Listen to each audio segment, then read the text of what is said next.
All right. Howdy, crime stoppers. I think I can actually. There you go. It is Tuesday, and many of the plans that I had for today are thwarted because it is raining. So, make a video instead. Um, wow, right out of the gate, huh? uh,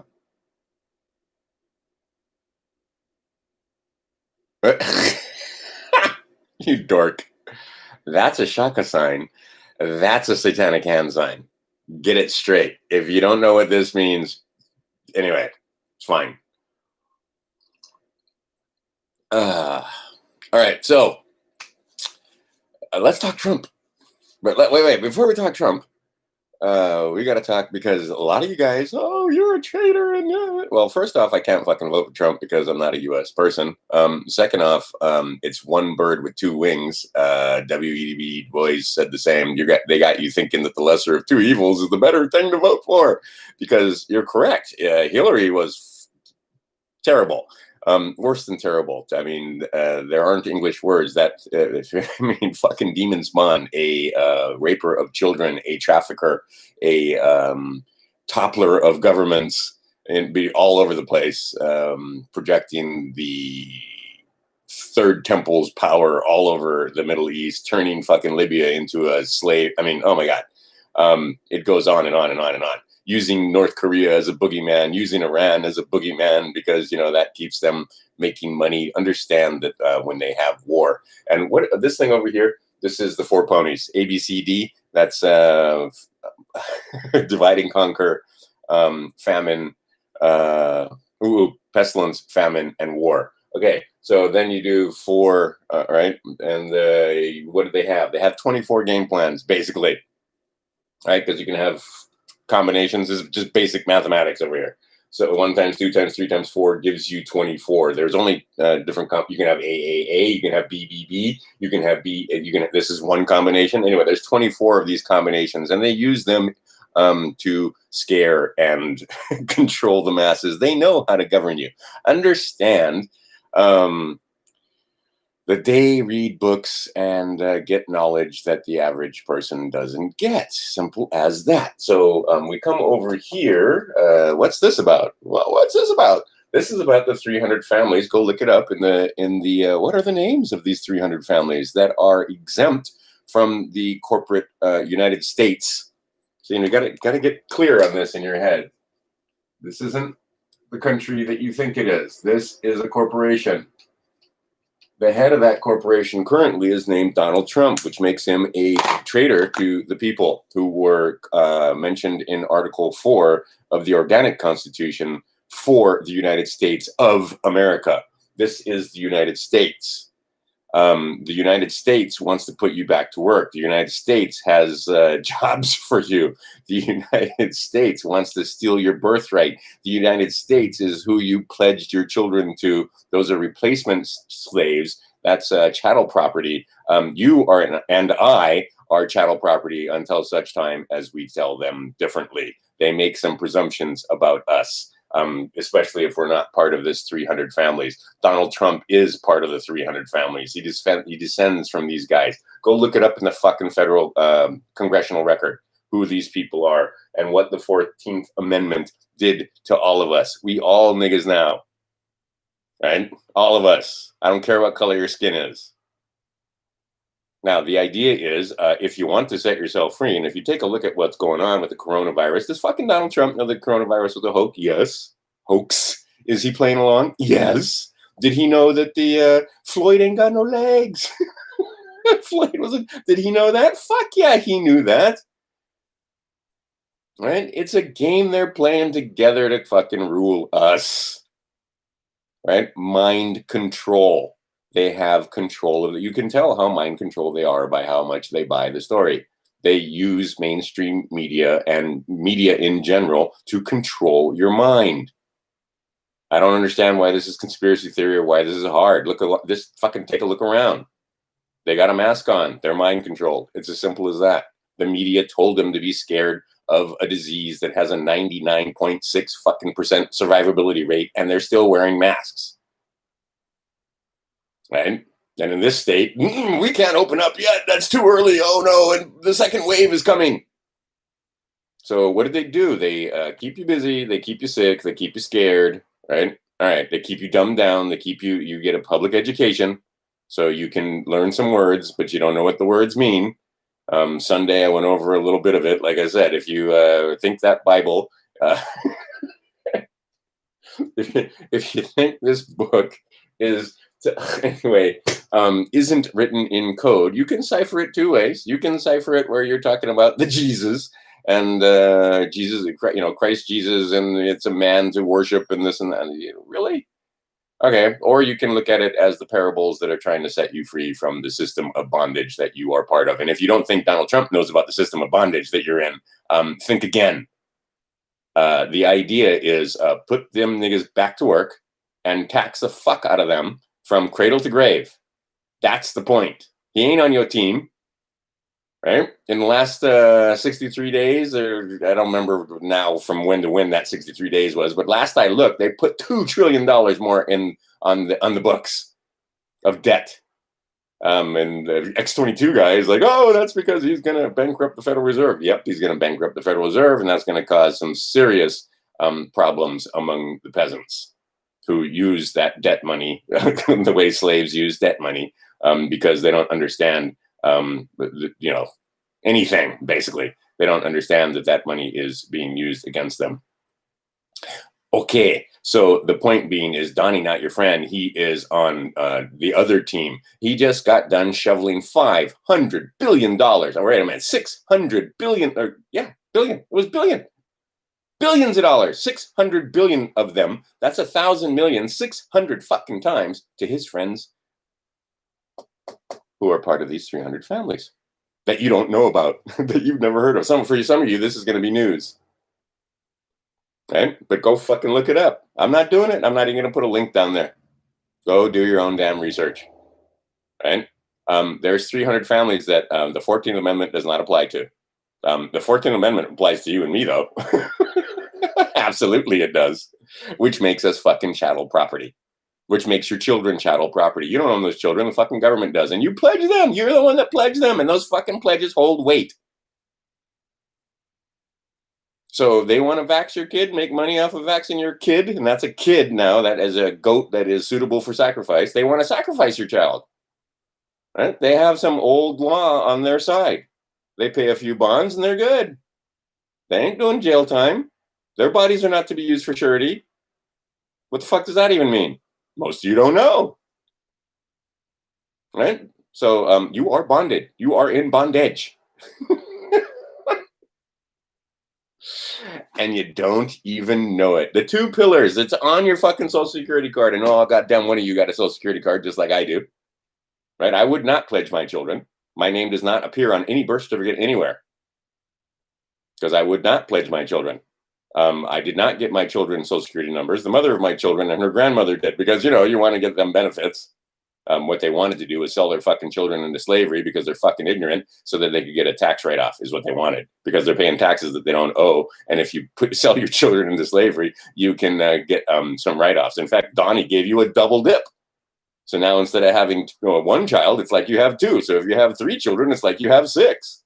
Donnie's a good guy. He's on our team. Woo! Okay, sorry, I'm in a bit of a mood this morning, but I mean, for fuck's sake, we're so ignorant. And I'm in there. It's not like right? I mean, I'm right in there with you, right? Just as fucking ignorant as you are. I'm a little further down the road than some of you, but there are many, many others that are far ahead of me and have done their paperwork. And, they're quote unquote outside the system. These guys are outside the system, right? And they can claim their heritage. Most of us, you know how you're conquered? You know how you're a conquered people? See, because what they'll tell you and what they refuse to tell you in the history books is, okay, shall we go back in time? I see, and it's so great. They give you part of the truth. They give you a little piece of the truth. What they do is they tell you that, let's go back. Back when they wrote the Constitution, and they were enslaving the masses, because you got to remember that these guys, these are all Masons, these are all brotherhoods. We'll talk about the brotherhoods a little bit more in the future here, or in this very live stream, because there are many brotherhoods, and you guys are starting to figure out that the boule exists, and it's not about bread, and that all these different rushes that you can be part of. I was invited to join numerous rushes, Phi Beta Kappa, and shoot, I can't remember them all. Sigma Phi Tau. You got to know all your Greek alphabets and who these people are and what they're doing. Is that's their proving ground. 99% of the people that join sororities and fraternities, all they have is happy memories of getting drunk and a lot of fucking and screwing around in frat houses and stuff like that. They got nothing to do with child sacrifice. They got nothing to do with understanding the quote unquote forces of darkness or the left hand path. They're just fucking drunk college kids that help them in ignorance build the society that we're in. And they get the little hat on, the little motor, right? and those are the most mind washed. What do you have? You've got a public education, just like me. And then maybe you got a few years of education past that. Who educated you? Did you educate you? Or did they educate you? Right? Did they tell you about the 300? Did they tell you about the 14th Amendment? Did they tell you that you're considered intestate and insolvent and incompetent? Did they tell you that you were supposed to inform somebody that you weren't dead at sea? Did they tell you about Sedequé trusts? Fuck no, they didn't tell you any of that shit. Slave? What they told you was enough to get you so that you're happy. If you consider yourself successful, if you wasted 40 hours of your life working at a fucking job that you hate and you have more money at the end of the month than you have bills, that's a success in the American dream. Right? You can't travel. Yeah, or maybe you can travel for 2 weeks and you just spend fucking months paying that off. Come to Hawaii. Ain't nobody coming to Hawaii right now, but I mean, I know people say this to make me so melancholy to just go to the beach at Kaanapali Beach and see all these American tourists, right? And actually tourists from all over the world now. It was great. Last time I was there before the shutdown, there were tourists from India and China. Like, we didn't used to have Chinese tourists here on Maui. Mostly it was just, people from, the United States. And then a few, wealthy Europeans and so on. Hardly ever an African, right? Like a black-skinned wealthy person. Because you got to remember, there are big cities in Africa. And if there are big cities in Africa, there are wealthy African men in there too, because it takes money to build big buildings and so forth. But I mean, go to Nigeria. Those are some pretty amazing cities, actually, on the African continent. It's not just the American continents that have cities on them, right? And go down to South America. I've never been, actually, but I've seen pictures, right? I've been to Mexico City. That was a hell of a city where you climb up on top of a building, and as far as you can see off to the horizon, it's 3-story buildings, because they don't build tall buildings there for the most part, because it takes huge amounts of technology so the fucking things don't fall down, because they have constant earthquakes, because that city is built in a caldera. But anyway, the point being is you go to the beach at Kaanapali, and what do I see? I see Americans that think they're wealthy, think they're free, that have bought the American dream. They're on vacation, right? Spending their money on some time in a box on Kaanapali Beach. It's a different box than the box that they have at home, and it is. They got some beautiful views of Maui, Lanai, and Molokai in the distance there, right? What we call the Lahaina roadsteads, or the Kaanapali roadsteads. Where the whaling ships used to come in. It's absolutely fucking beautiful. And these people are absolutely fooled, right? From cradle to grave. They're paying a hotel. When they come here, we revenue them because they're paying hotel room tax, and they're paying a tax on that rent-a-car, and they're paying a 4% tax on every fucking dollar they spend in this state. So understand. Okay, let's talk about that. There are two districts in every state giving you 100 senators. You think it's 50 states. It's 100 districts is what it is. And those districts are ruled by the power behind the throne. Again, that they don't tell you about when you go to your public school. You don't learn anything about the Brotherhoods and the Masons. They don't tell you a fucking thing about that. Right? And in fact, what they tell you to do is say conspiracy theory. That's what they train you to say is, oh, that's just conspiracy theory. Right?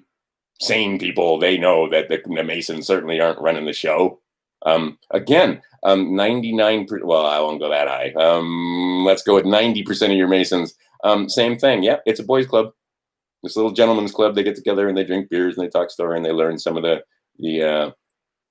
degrees. And when you get up until, so let's say I'm going to go with 30 degrees, 31 degrees, thereabouts. And that's pretty fucking far up in there. They don't know anything about satanic pedophiles. They don't know anything about demon worship. They don't know anything about Moloch and Baal and so forth, but they do know about the pillars and they do know about Hermetic principles and they do know about many other things that they take for granted. They do know some of the history of this country. For example, in the North American continent, there were already niggas here. Right? My ancestors were already here. We called them Indians, right? Because how many legs does a dog have if you call its tail a leg? That was Abraham Lincoln's favorite riddle. 4, because calling a dog's tail a leg doesn't make a dog's tail a leg. Calling them Indians didn't mean that they, or Spaniards, didn't mean they weren't Moors that were from the Moorish Empire that were already fucking here, that had been wiped out by a smallpox epidemic. How about I've got to calm down a little bit here. So while they were writing the Constitution, I've seen this now in social media, there was a smallpox epidemic going on. And yeah, they didn't mention the fact that you need to wear a mask or quarantine and that all of this shit that they just wrote down in the Bill of Rights and the Constitution didn't apply if there was some kind of fucking pandemic going on. No, they wrote it during a smallpox epidemic because that was the second epidemic that they unleashed on the fucking Americans that were already here. Native Americans, Moors, Spaniards, Spanish Empire, wiped them out with disease. Same way, I tell you, the modus operandi is the same. They only fucking got 4 ponies. Right? Pestilence is one of them. They know about pestilence. These people are learned from going back generations, and they tell you that, oh no, we didn't know about disease. We didn't know smallpox was going to get. Captain Cook didn't know that his men were going to wipe the fuck out of the population that was here with syphilis and gonorrhea and smallpox and God, all manner of other things that these natives had never seen before, and that their kahuna had a hell of a time trying to take care of. Right, wiped them out. If you look at the statistics right now, 50%. There are like 8% of the population of Hawaii. So do the math. There's 1.44 million people here. So 1,444,000 of that 144,000, about 8% can claim 50% Hawaiian ancestry. Do the math. That's barely 100,000 Hawaiians left. When in the valley that I grew up in a place called Waihe'e Valley. There, from the archaeological studies that I was able to do, along with some archaeologists, because there are so many freaking ruins in that valley, there are probably 40,000 people living in that valley alone, just in that one valley. And take a look at Cook's notes, how many people were living here. They wiped them out using disease. They did it it's the same fucking thing. And then after they wipe them out and they're weak, they come in. The Brotherhoods came in and gave Kamehameha the technology to go wipe out the other chiefs. And in return, he gave them, they planted the red flag here, the Red Cross. They did the same all over the United States. Look at some of the state flags. Those are red crosses. They tell you who fucking rules the place, but you don't understand the symbols and you don't understand flag law. Right? You don't understand the seals. You don't understand the signs. None of that shit. It's all fucking magic to you. It's all fucking conspiracy theory and bullshit to you.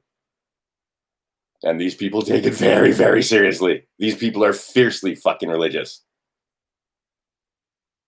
And the words don't fucking mean what you think the words mean. And then this guy named King James came and took God out of the Bible.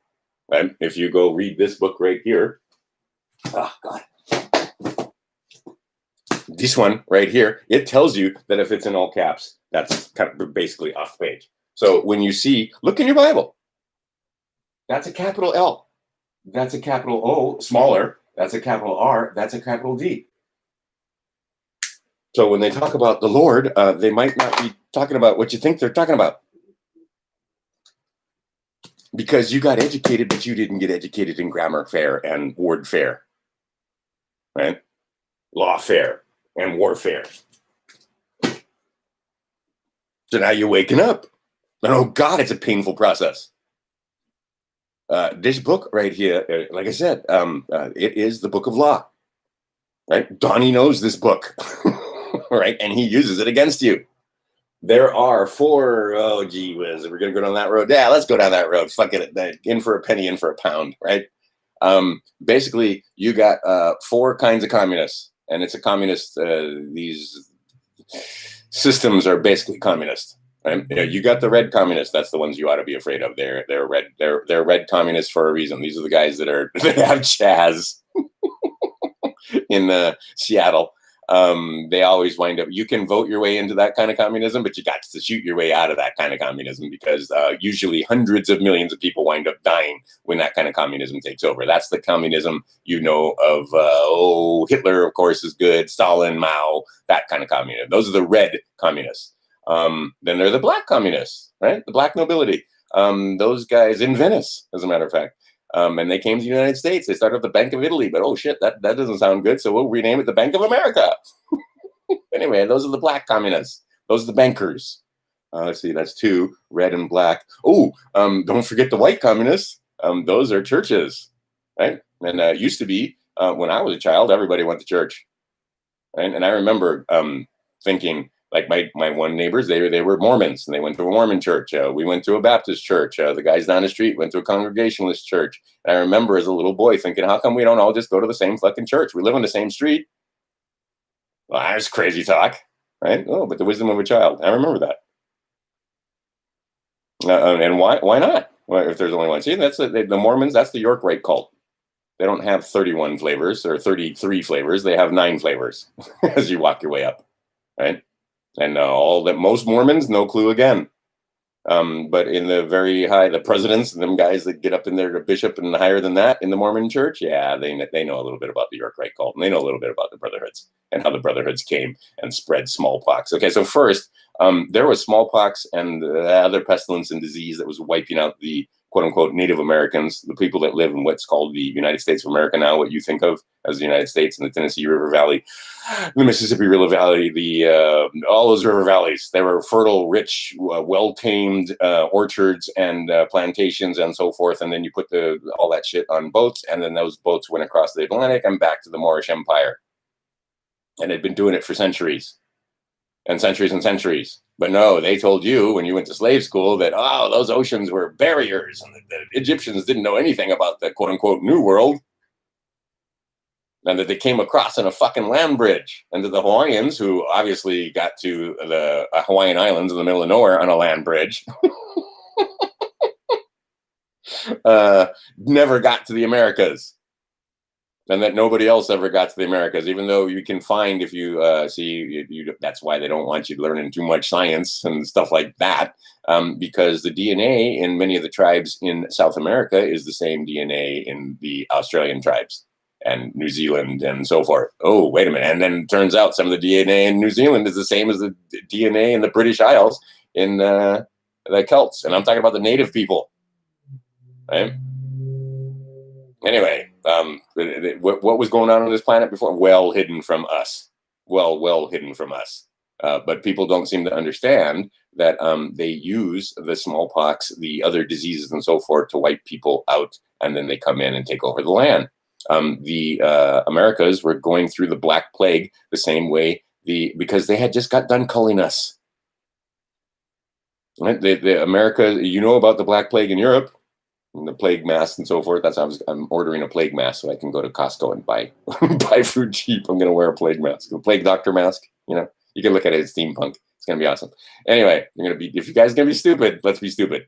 But the idea is I'll be stupid together, right? Because the other thing I want to do is like get a cowboy hat. I got a cowboy hat and my black duster and a red bandana. Fucking Halloween at Costco. Anyway, because people are so fucking stupid, they think that somehow a bandana is going to protect them. See, if this was a real pandemic and this was a disease that had a kill rate anywhere near what they were, and see, people have already forgotten that they've walked shit back so far. Remember when they told you it was going to be millions and millions of people were going to die of this thing? I mean, 2 million people in the United States alone. It's May. I think we're still at 6. We haven't even busted 1,000 people that have gotten coronavirus. And that's another thing. Do they tell you now how many people are dying of coronavirus, or do they tell you about cases? New cases. right? Because they're pushing hard for the second wave, so you can stay locked down even longer. Most of us here in Hawaii, there ain't no second wave. We're still in the first wave. And the people will tell you, because they're so fucking ignorant, they will tell you that, oh, staying home and wearing a mask is why we have so few cases in Hawaii. But anyway, they don't tell you about deaths anymore, because 99.6% of the people that get the corona, the Rona, are going to survive it. They don't die. So who cares if 1,000 more cases? Maybe 4 people will die out of 1,000. Maybe.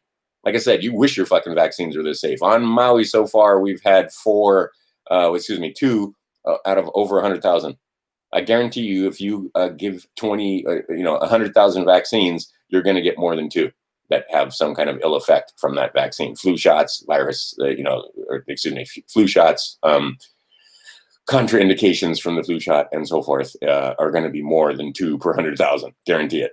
But on Maui, and actually it's higher than that. That's rounding way down, because it's on Maui. What do we got? We got 144,000 people living on this island, and so far we've had 2 that I can absolutely confirm die of the corona.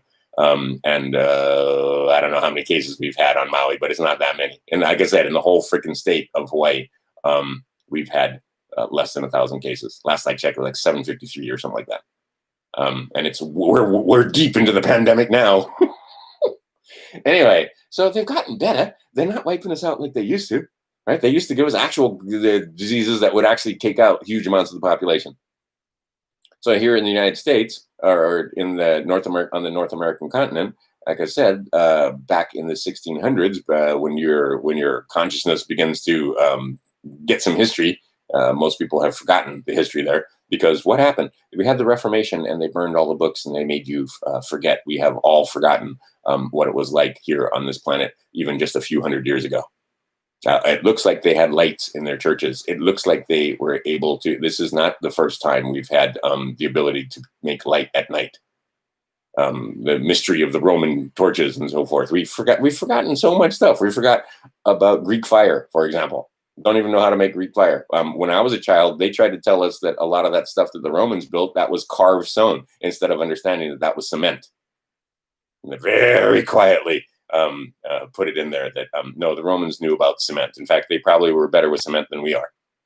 And if you take a look at a lot of their alabaster and marble statues, that wasn't them chiseling away, right? They knew how to do. I mean, some of that filigree on that was just a few hundred years ago.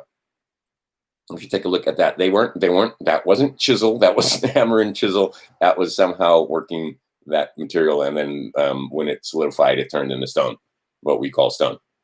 Right? I mean, like, you look at the hair and you look at some of the other things that they do on these statues, there's no fucking way that they were doing that carving. Right? They had techniques that we've forgotten about. And this is only in the last 1,000 years, 500 years. Right? The statues are still there in various museums, if you take a look at them. And they'll try and tell you that, no, they were using hammer and chisel to make some of that fine stuff, or that somehow they were drilling that out. There are other theories that say, no, they knew how to soften stone. Or they knew how to work with stone, or they knew how to, but I don't know. I do not know. But there are many anomalies that are standing out there in plain view. So anyway, they wipe out the population in the Americas, the Moors and the natives that were in the North American continent and the South American continent too. Spaniards did that job. The English did the job and what do? They take the white man. Again, see, it's the same modus operandi. Damn it. It's the same thing every damn time. They take the white man. They tell him he's special.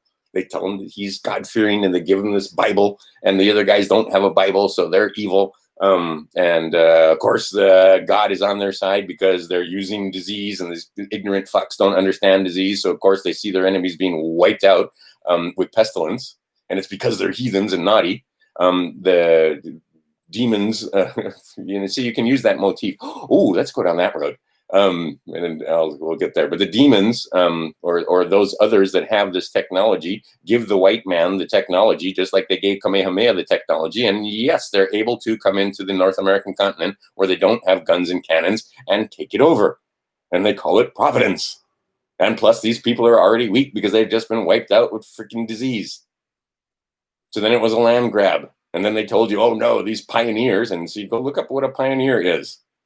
These pioneers who went off on the head of the armies and in covered wagons, usually bringing their wife and sometimes children with them. Generally, it was young men with wives, and a lot of times they didn't have children with them because that's too difficult. But they were heavily armed, and they went ahead of the armies, and they figured out where the Indian settlements were, or where the natives had cities or settlements, and they told the military where it was, and then the blue coats would come behind them and wipe them out. That's not the story that you were told. Right? What you were told is those pioneers were going out there with their women to stake their claim in the Americas and carve out a living from the wilderness that was untamed and wild and only inhabited by these fucking savages that didn't have any clue what the fuck they were doing with the land. Right? They didn't deserve it. We did. Manifest destiny. It's obvious.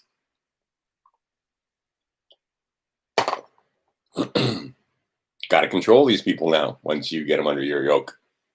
So what do? You put in the colonist sort of bondage. You put in this same system of courts and statutes.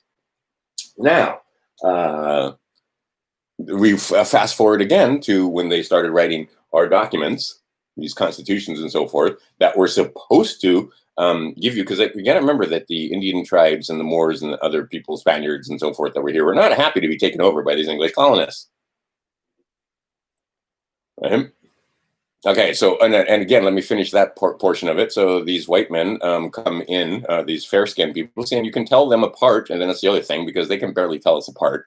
These others that are kind of like us, but not quite like us. But some of us have brown skin, and some of us have black skin. And then others of us have white skin. Okay, so they gave the white skin people some technology and a story with the Bible and so forth, and go ye forth and conquer this area for us. Let's enslave the whole planet. And the white guys were happy to do so. Because and now they're all guilty about it. Now they're using those same people, right? Because they always betray you. They're deceivers. They're demons. Now they're trying to get, and they have managed to get a few to get these women fucking shaving their heads and bowing down to washing their face. What? Because of guilt for being deceived. And because, they lived pretty well and they were able to live off the slave labor of others. But they are themselves now enslaved. The white folk, the black folk, the brown folk, we all enslaved to these guys and their banker system, using their crazy Babylonian money magic system and their brotherhoods to control us. And, let's go. Okay, I'm ready. I'm ready to go down this road. I'm going to write a book. I think it'll be a fun book. Or maybe it'll just be a treaty, because I don't think it's going to be a thick book. But you can look at archetypes, right? Understand the archetypes. And that's basically what the brotherhoods do, is they use archetypes to explain our history. So if you want to use archetypes, there are these others that are more advanced than us. We call them gods.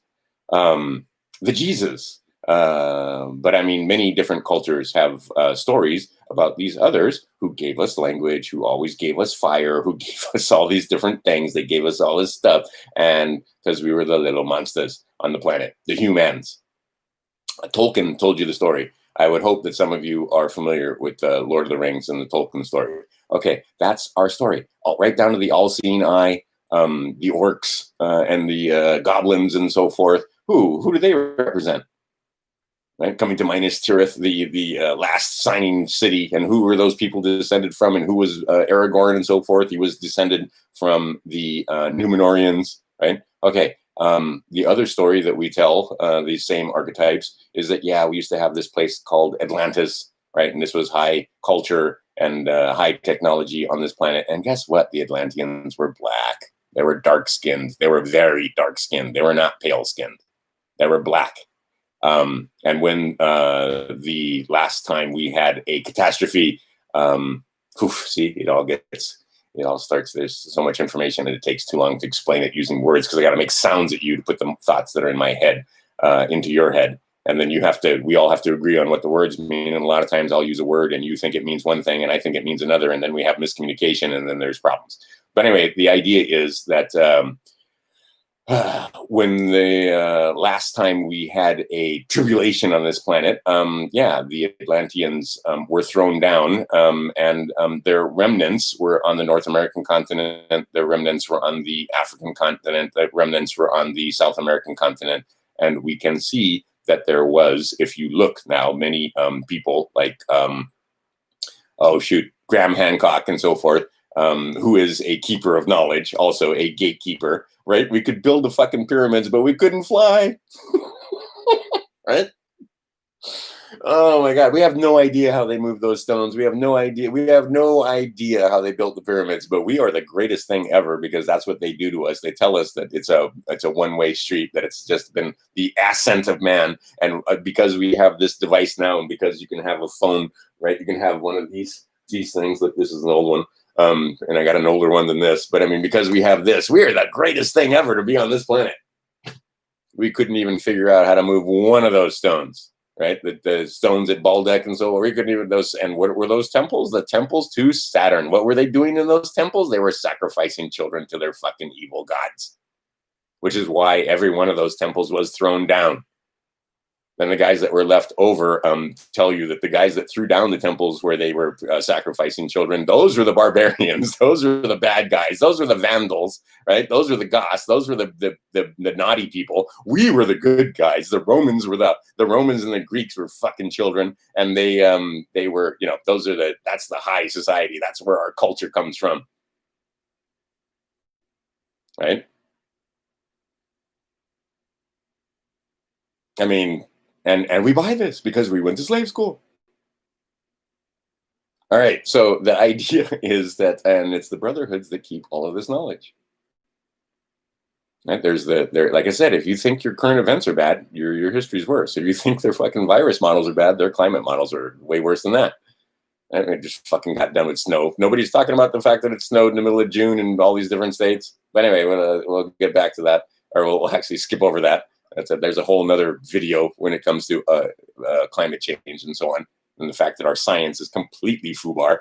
But and, you know, the mathematics and physics is just painful. But anyway, the idea with our history, when it comes to understanding that there was a culture on this planet that was advanced at one point. There were things beyond that culture's control. And these are the archetypes that we're talking about, right? Numenor, Atlantis, in the Vedas, they talk about, I mean, many cultures talk about this. If you want to go back before that, we have basic archetypes and basic concepts explained either from the point of view of fantasy or science fiction. But the idea of the hobbits, who were the hobbits? The hobbits are the little people. Literally, he made them little people, right? That were shorter. And they're good people, but they're not too bright.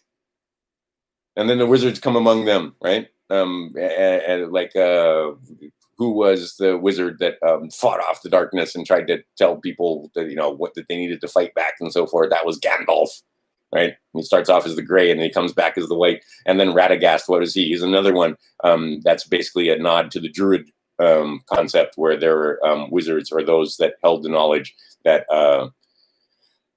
communed with nature and loved the animals and the plants and so forth, right?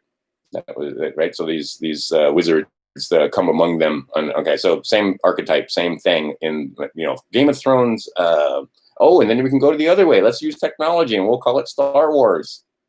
And in Star Wars, you see all kind of stuff, like the fact that these crazy fucking idiots wound up actually being so crazy with their technology that they blew up a planet.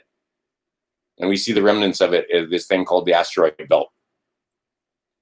And then these very few that kind of sort of look like us, right? Now, like I said, these are just archetypes and stories.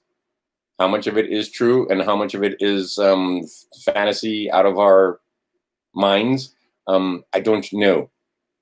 Because I've never held any degrees with the Masons. Those guys, L. Ron Hubbard told you a similar story with this Scientology guys. Right? But in our story, and there are many other stories, but if you want to go back far enough, basically there were these others. They found these creatures that had evolved on this planet and made some changes to those monkeys those beautiful sea monkeys that apparently were living in harmony with nature at the ocean. And this is why we look like how we look. We don't have hair on our backs generally. We have hair on our. There's a whole theory, if you look it up, of people that have seemed to realize that there's a lot of our history that we seem to be divorced from, wherein we were the monkeys that lived by the sea. And then they came along and made some adjustments. And the first ones of us were all male, or all androgynous, and could not even breed. And we were programmable life forms. Let's put it that way. They figured out. And how do they program us? They program us with light and sound. That's the only way that they can program us. The only way I can speak to you is with using sound. The only way you can see me is with using light. That is frequency and vibration right there. You can take the mathematics and we can take this, turn it digital, and now we can get voice recognition software and so forth, because we can turn those sounds into symbol. And those symbols stand for sounds, and those are words, and those words have meaning.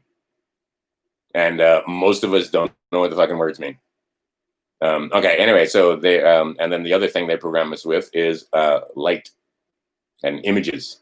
So we have movies of all manner that give us all kinds of stories in allegory. Right? They're not telling us the story directly. They're using archetypes and they're using symbols and so forth. And you need to know what the symbols mean. The greatest thing of recent, a picture is worth 1,000 words, memes. This is the way that Masons communicate with each other. And I've been studying a lot of, we're talking about pillars. Those aren't actual pillars. Those are concepts like 7 Hermetic principles. There's 7 pillars. Right? Standing on your square, understanding. Oh, there's a good one for, there's something that you should know about. In understanding your square.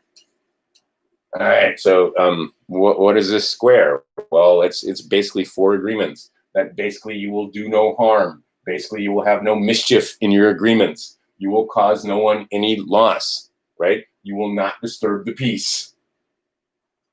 That's the square, right? When you were square, and see, they took our language and they made somebody that's square into something that you don't want to be. Oh, he's square.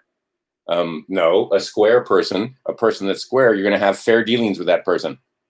Right? If they make an agreement with you, you shake on a handshake. You don't need a piece of paper. I love that about being in Idaho and Montana.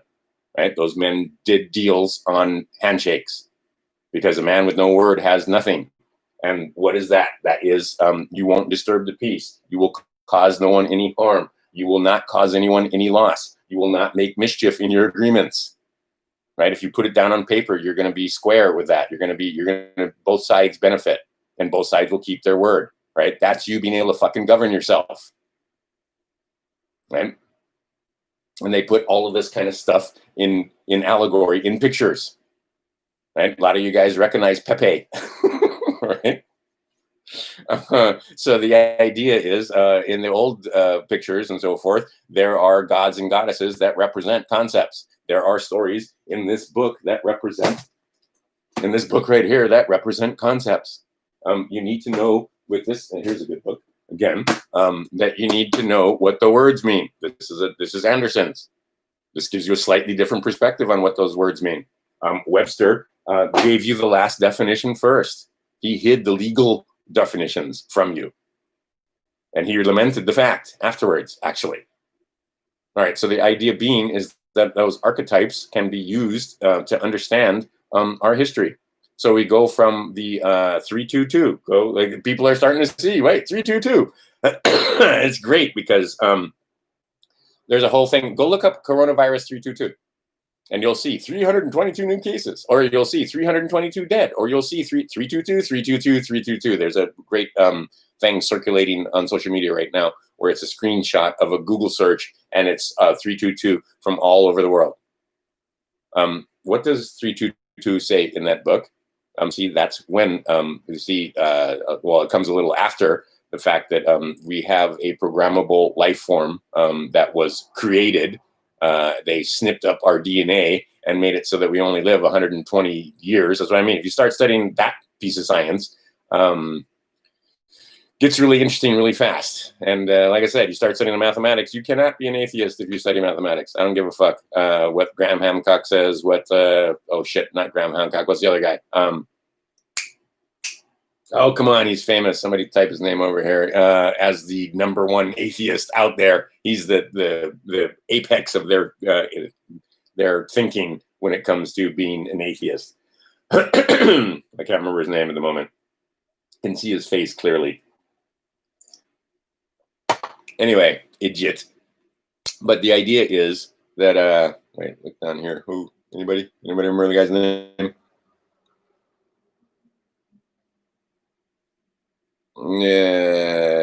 No, just ludicrous and silly comments. All right, fine.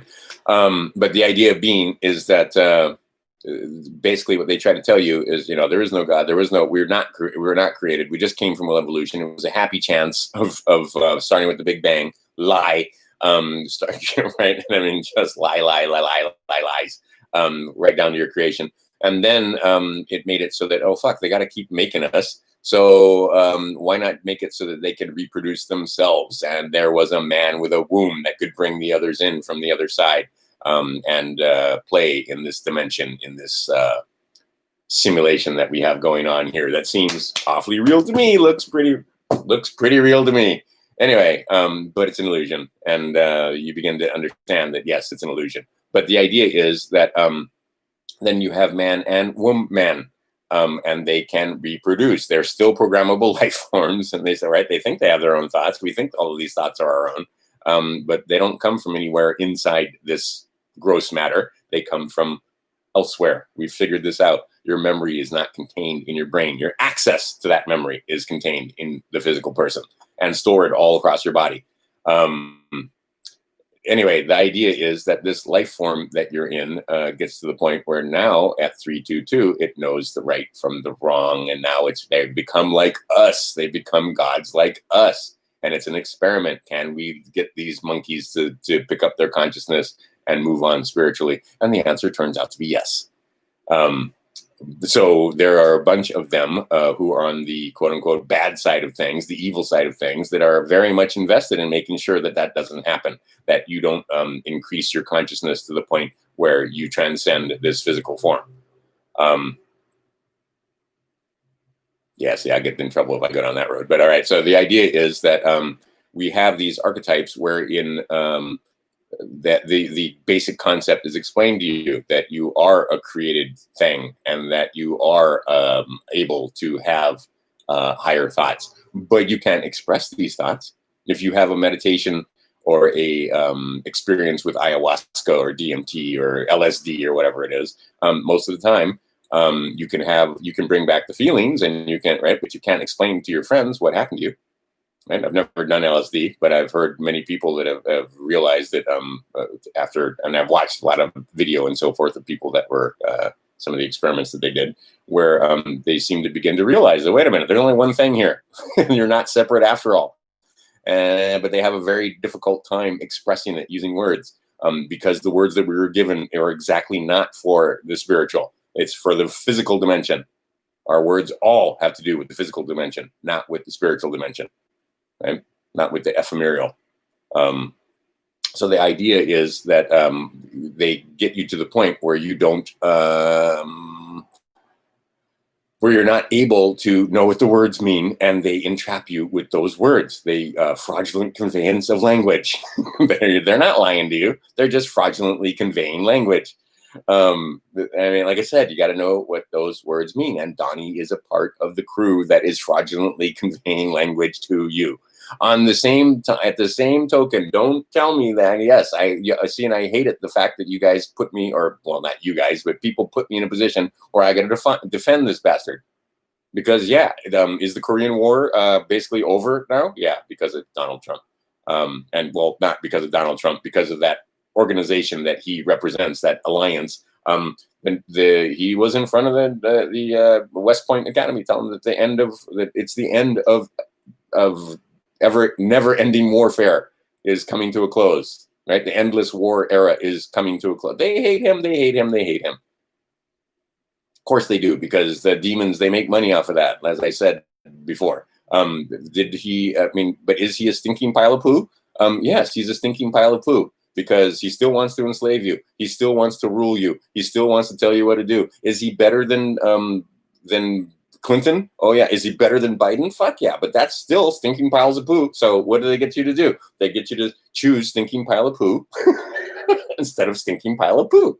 So you wind up with a stinking pile of poo and then wonder why the stinking pile of poo is not doing the best for you. But he's definitely doing better than what these other two stinking pile of poos would have done. And he's definitely trying to put the, like I said, enemy of your enemy.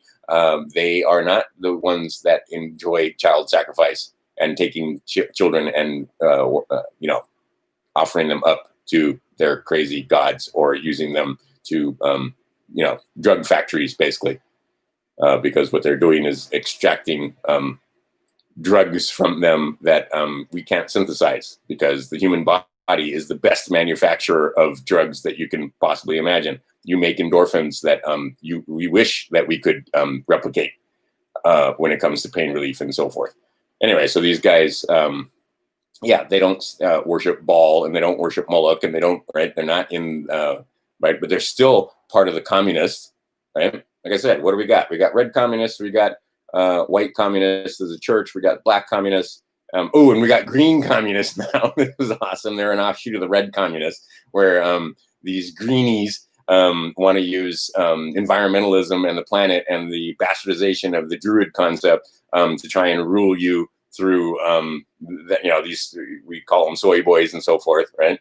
And they're not real. They don't count as one of them. They're not part of the five. They're part of the one. They're not part of the four. We don't have five different kind of communists. We have red communists, we have white communists, we have black communists, and we have blue communists. Ooh, I didn't talk about the blue communists. That's us. That's the DC. That's the United States. Not the United States of America, the United States, wherein you don't own your property. You have usufruct of your property. They own everything, and they lease it back to you, basically. Or license it back to you is the more proper word, I believe. So you need to know how to get rid of those pledges, and they get you to do it to yourself. Just like how what did they do in 1930 through 29 through 39 for that 10-year period? They just fucking stole money from the populace and put it in their pockets after they crashed the markets, after they destroyed the economy. Right? And what do they do every time? All right, now it's getting to the good part. Those of you that lasted this long. So here's what you do if you get this knowledge. See, I play D&D, and I figure out how to navigate in this crazy world of ours. Many of my friends play D&D, and they're playing table tennis on top of their, right, and it's just fantasy. But basically, when you understand that their modus operandi is that they do it every single time the same way, like I said, with giving the white folk technology and then getting them to colonize the United States, or giving Kamehameha technology and getting him to wipe out all the others here, giving certain members of the Incas technology and wiping out those guys, and same thing with the Aztecs, and same thing, I mean, fucking Cherokees, and it's the same thing every fucking time. Okay, so it's the same plan this time. What do? They wipe out the economy. They got you, they got us to wipe out the economy by putting a mask on and staying home. Businesses are closing all over the place. They're taking out the middle class. Okay, they did the same thing in 1933. Then what do? They print lots and lots and lots of money. And who gets the money first? These guys, these 300 families, Donnie and his friends. Like I said, Donnie just got done shoveling $600 billion to his banker buddies. Like I said, they all agree with each other, right? Those four forms of communists, yeah, they fight among each other, but when it comes together, they will unite against us, the folks, the people. All right, so what do every time? They crash the economy, and now they can buy those assets up for pennies on the dollar. So here's what you do. You take the money that you have now, if you have some, and it's not money, it's currency, and you convert it into gold and silver. Okay, that gold and silver will hold its value. When the assets crash, all these different businesses that are going to go under, all the different houses and so forth, real estate's about to crash. Various other businesses that people have created are going to be closing down because they can't make rent, and they couldn't make rent. They weren't well run. So they are going to wind up selling off those assets for whatever they can get. Like I said, like if it's a restaurant or whatever, the plates and cups and dishes and all the fixtures and all the stuff that's in that restaurant are going to be sold for cheap because the restaurant's out of business.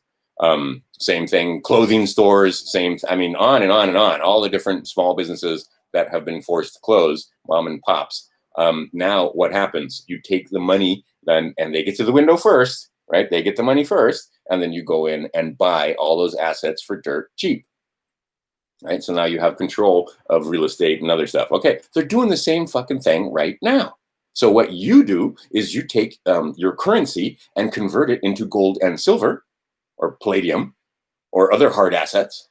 And then the market crashes and you reconvert that gold and silver back into whatever currency of the day is able to buy up those assets for super cheap. Does this make sense? Because this is what's happening. This is what's going to happen. Real estate is about to crash. They are working hard right now to give you the second wave to keep things closed. The longer things close or stay closed, and the more you can't go out to restaurants and so forth, the more of those restaurants are going to close. The more unemployment we have, the more unemployment we're going to have, because that's a spiral that happens every time. First by deflation, right? Okay, so first they deflate everything. Wherein, like I said, you can buy assets for super cheap because of all the bankruptcies and all the things, right? The crashed economy that they made crash. And then who did they, right? COVID-19 didn't do any of this, right? We did. And we already had some serious problems. Like, we didn't fix anything in 2008. 12 years later, all we did was paper it over and print billions and thousands of billions, trillions more money. All right, so all those dollars are going to be worth less. Okay, but they get to the window first, and now they take after the deflation, they buy it up, and then what do? They hyperinflate the currency. It's the same fucking thing every time. And then they take us to war.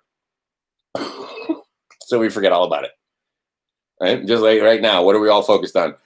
Before you get into a race war, maybe you should take a look that guy had no legs. And then there's a great one where people start to notice, wait a minute, the guy in the video that was walking around had hair and the guy on the gurney was bald. Not to mention the guy on the gurney didn't have any fucking legs. Black Lives Matter, Black Lives Matter. It's freaking awesome, right? I mean, they know how to control us. Like I said, they lock you up and scare you, and then get you all upset and offended and frustrated, and then they put images of a black man being killed by a white guy, and everybody loses their minds. And then when somebody like me comes back, I get banned. When I point out, and not just me, other people have pointed out, wait a minute, he ain't got no legs, right? And they put a big red circle around it because you guys were so distracted by the fact that a black man had just been killed by a white cop. You didn't notice the guy that was on the gurney. I mean, and then just ask some fucking questions. If he really was dead, they couldn't remove the body from the crime scene because now it's a crime scene, so you can't remove the body. That's basic protocol right there. Who got out of the emergency techs? Those were cops that got out of the EMT thing. Where were the emergency? Why weren't they? And if he was couldn't breathe, why was no one administering some kind of first aid on him before they picked him up and put him in the stretcher? Right? They just picked him up and put him in the stretcher, put him on the stretcher, and then put him in the ambulance, and then drove away, and then tell you he was dead. It's fucking awesome. It's awesome, awesome, awesome, awesome. There's plenty of video that you can find. There's plenty of shit floating around on Facebook now, and Instagram, and Twitter, and so forth, where this guy doesn't have any legs. Right, and where the mannequin that they put on the stretcher doesn't have hair, and the guy that supposedly be Floyd did have hair. Oh, minor details. But see, and does Donnie know this? Donnie absolutely knows this. But see, it follows that you guys are, and you guys doesn't count because, like I said, these mostly I'm pretty sure I'm preaching the choir here. Mostly, I'm sure you have already seen what I'm talking about. If not, I'll put at least a link to a video below. But then the company, what is it, Sigma 7? They make dummies for all manner of emergency simulations.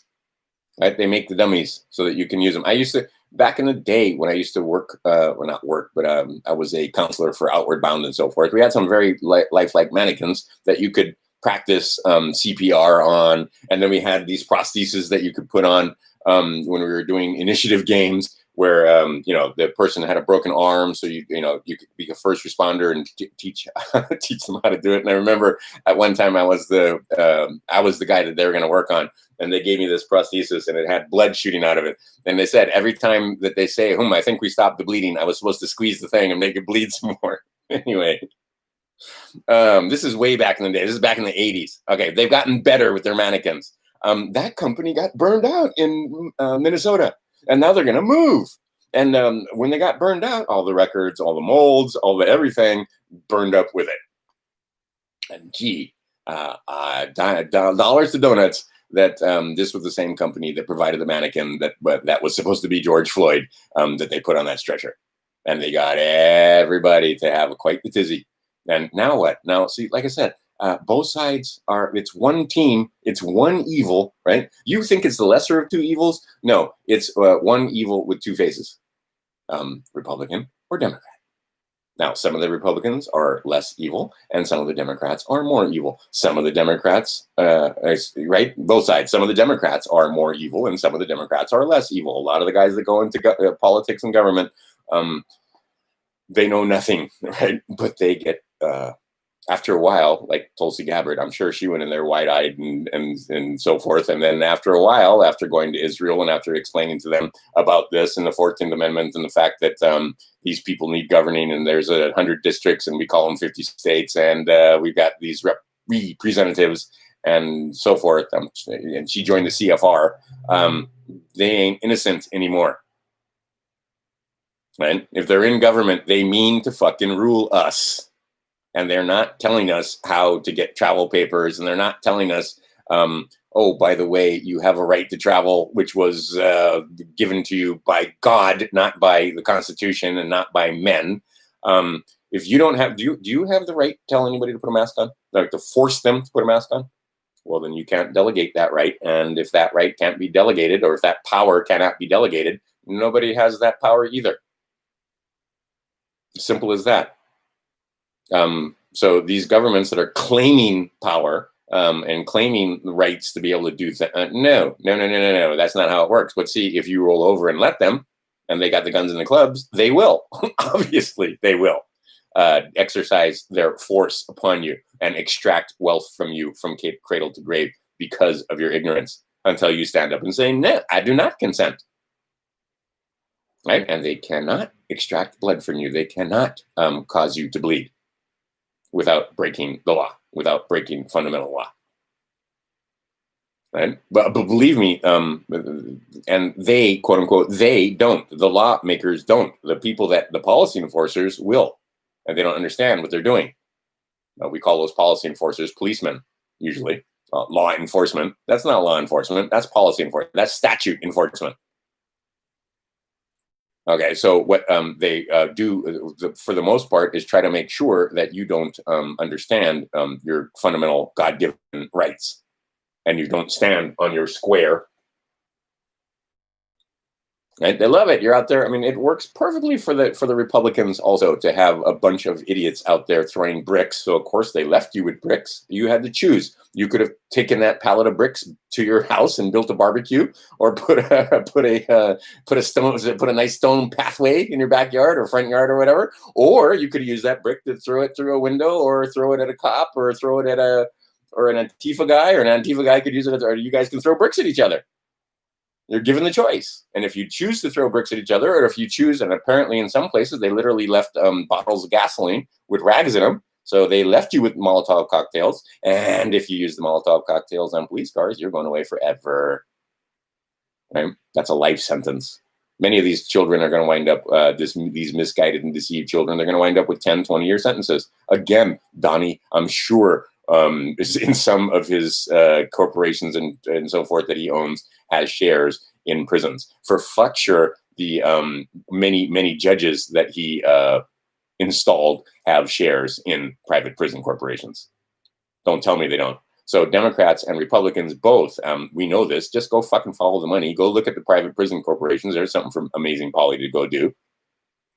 In fact, I think she already did it. But go take a look at who owns shares in the private prisons. They're called Democrats and Republicans. They're called judges. There are many of them that own shares in private prisons. Do those private prisons make any money if nobody's in the fucking prison? Why, no, they don't. Why the fuck is this hard for you people to understand? Right? Donnie ain't on your side. Democrats ain't on your side. Right? They mean to govern you. They mean to extract wealth from you as much as possible, for as long as possible, from the time you are born to the time you fucking die. They pull money out of you. They'll do it, quote unquote, legally and lawfully, or they can do it where they trick you into getting yourself. But I mean, who did it? Did they make you throw the brick? Did they make you burn something down? Or, well, technically, okay, I'll take it. Technically, yes, because what they did is they programmed your mind full of, oh, these naughty white folk, right?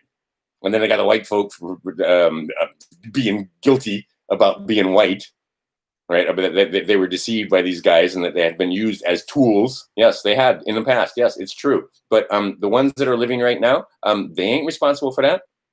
Some of that's 4 or 5 generations ago. Right? None of my friends own slaves. They descend from people that own slaves. I descend from people that own slaves. Right? I descend from people that were slaves. Depends on what side you look at.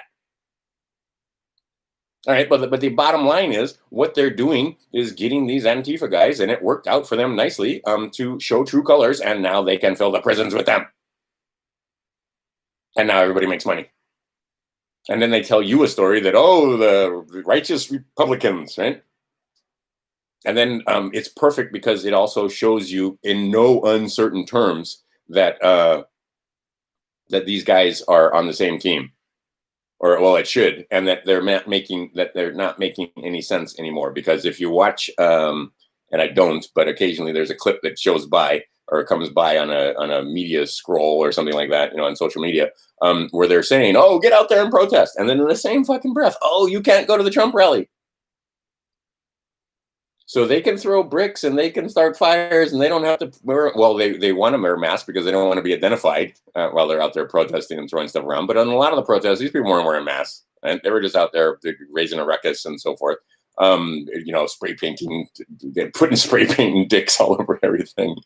The scenes from Chaz are awesome. Is this the way you want to live?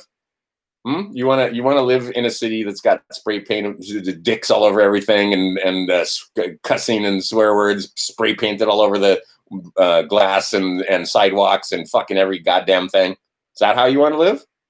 Because that's how you're going to live if the Democrats had their way with these misguided children. But anyway, the point being is that now they have lots and lots of people to put in their prisons. And at the same time, they have the ability to show some of you, right, what they're calling the silent majority, the fact that it doesn't make sense. If these guys can go out and riot and raise a ruckus and burn stuff, the Trump guys can get together. Do you see the reverse psychology? Do you see how you get it? We're the good guys. We're just going to a Trump rally. We're going to support this guy who's going to freaking tax us from cradle to grave. He's going to put us back to work.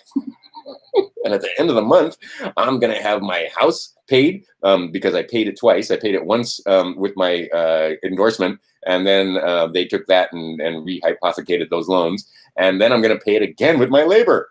And then I'm going to get my car, and that should have been taken care of also. Like I said, there's plenty of guys that do that. You just want to learn how to get a free car. There's plenty of guys that can show you how to get a car based on the fact that you have a birthright and so on and so forth. And there's paperwork that you can do, right? But if that's all you want, well, fuck you then, right? I was much more interested in securing my liberty, securing my unalienable rights. And the way I have to do that is by showing them that I am not intestate, that I am not insolvent, and that I am not dead at sea. I'm not decedent. Right? But they make presumptions, like I said, and you got to rebut all of those presumptions. And the way you rebut presumptions is using this stuff. Pen mightier than sword. Right? Anyway, but yeah, I will not argue the point. Is Trump the better deal than Biden? In my opinion, absolutely. And see, ain't no niggas that forgot who put their parents in jail.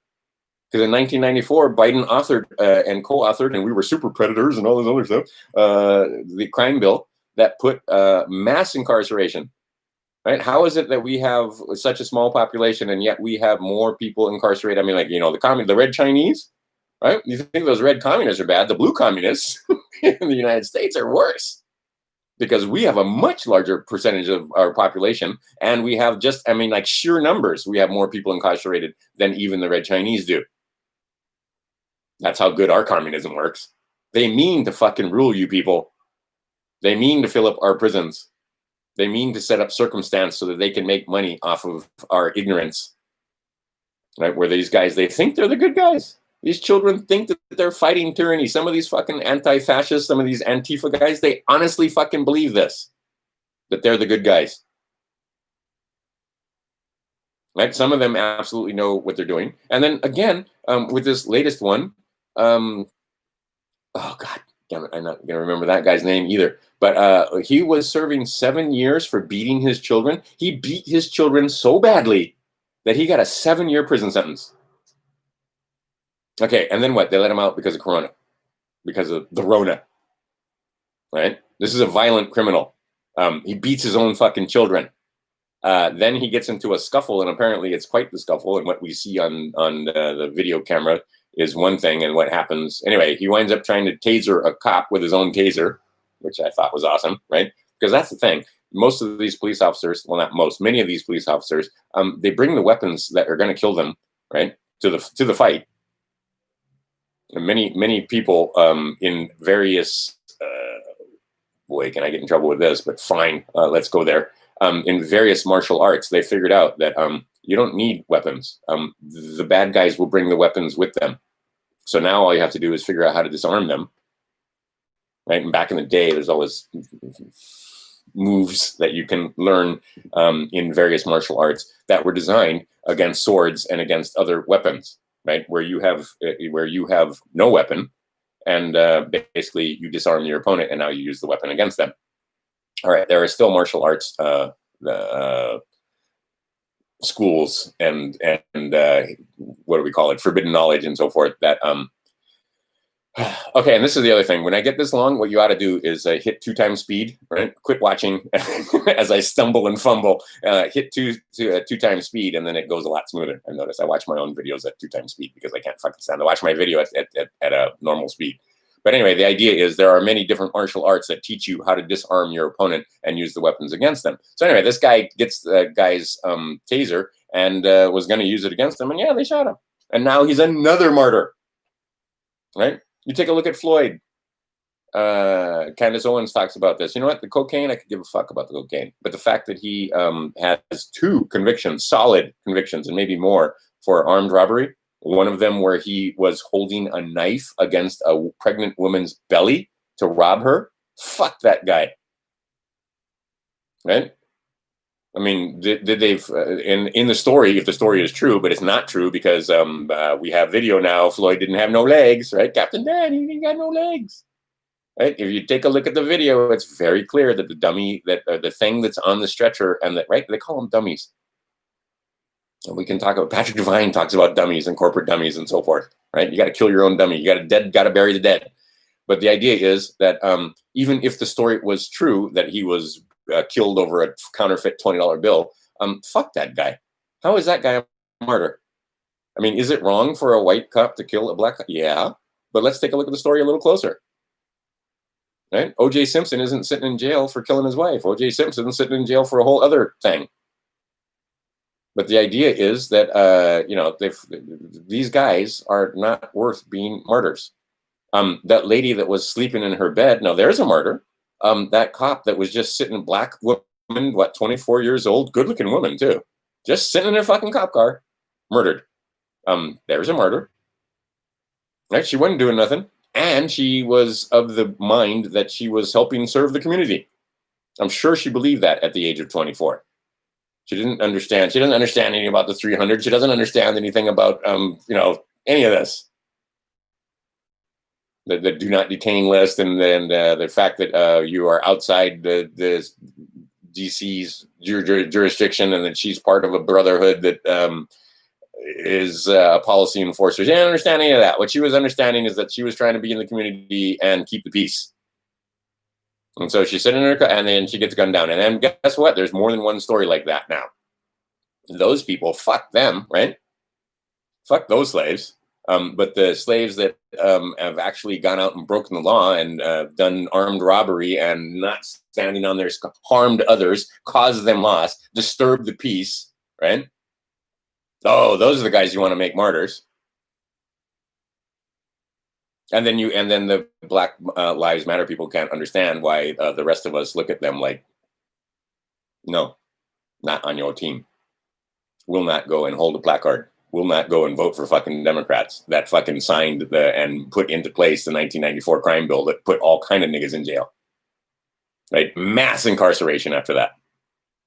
That was only 24 years ago, see, but their plans are 25 years, their plans are 100 years, their plans are 500 years, and they think that the people are stupid and they're gnats. And a lot of people forgot about that. But now social media is reminding them who wrote those crime bills, who signed them in the law? Democrats. Who voted against the Voting Rights Act? Oh, yeah, Democrats. Who gave us the KKK? Democrats. Who gave us the fucking Antifa guys? Yeah, Democrats. Right? So what they're doing is they're using these current events to wake people up. Right? But, it's still, look at them, right? Us guys, the ones in red, the red hat wearing guys, we're the good guys. Them blue guys, them's the bad guys. No, they're all the bad guys. Like I said, ain't no good guys in this fight. The good guys bomb babies. The bad guys rape the babies. Which guys do you like? Oh, I like the guys that bomb babies. I like this stinking pile of poo. I don't want to be a free man. I don't want to govern myself. I mean, because shit, if the government who broke your legs tells me that tells me to close my business and I obey and now I'm broke, well, who's going to give me money then? If I don't, I mean, fuck. And you got $1,200. Meantime, Donald Trump, obviously, I mean, literally shoveling hundreds of billions of dollars to that 1%. There's articles now showing the wealth gap has increased. They've made 500 billion, 532 is the number that showed up, 532, of course. But anyway, $532 billion has been shoveled into from the poor to the wealthy in this amount of time because mom and pop ain't making no money. So where are you doing? Of course, you're doing what they tell you to do. Go down to Walmart, go down to Kmart, go down to Target, go to Amazon, buy your shit online. Don't go to mom and pop. Right? I see it all over the place now. If you're watching videos now, you see all kinds of internet marketers throwing commercials up. 80% increase in internet marketing now. Right? You get a piece of this because people are buying shit online. They're not bricks and mortar. It's over. It's the new economy. They mean to rule you. They mean to shovel your money from us. Right? We don't want to share it among ourselves. Right? We want to give it to the wealthy. We don't want to, but that's what they wind up making us do. Because why? Because we ignorant. That's why. We are the ignorance. Do an anagram of ignorant, and that comes up nigga. Right? That's where that word comes from. Right? We're ignorant infants. We are infants. We are, they presume because you told them when you signed that fucking voter registration, and that's what it's all about. You're going to have do you think what was it? It's crazy numbers, like 800,000. Like first I looked at it was 300,000, and then it was 800,000 people showing up to go worship at the altar of Trump in one of them Trump rallies. And the Trump rallies are fun. And you should listen to Trump when he speaks at those Trump rallies. That is the president of the United States Corporation. And when the president of the United States Corporation speaks, it will have effect on you and me, whether or not we are part of the jurisdiction, whether or not we sign our paperwork, whether or not we're on the do not detain list, and we've got the passport and you've got your card and so forth, and all the things that are, right? You're still going to be affected by what this man says. So you might want to pay attention when he speaks,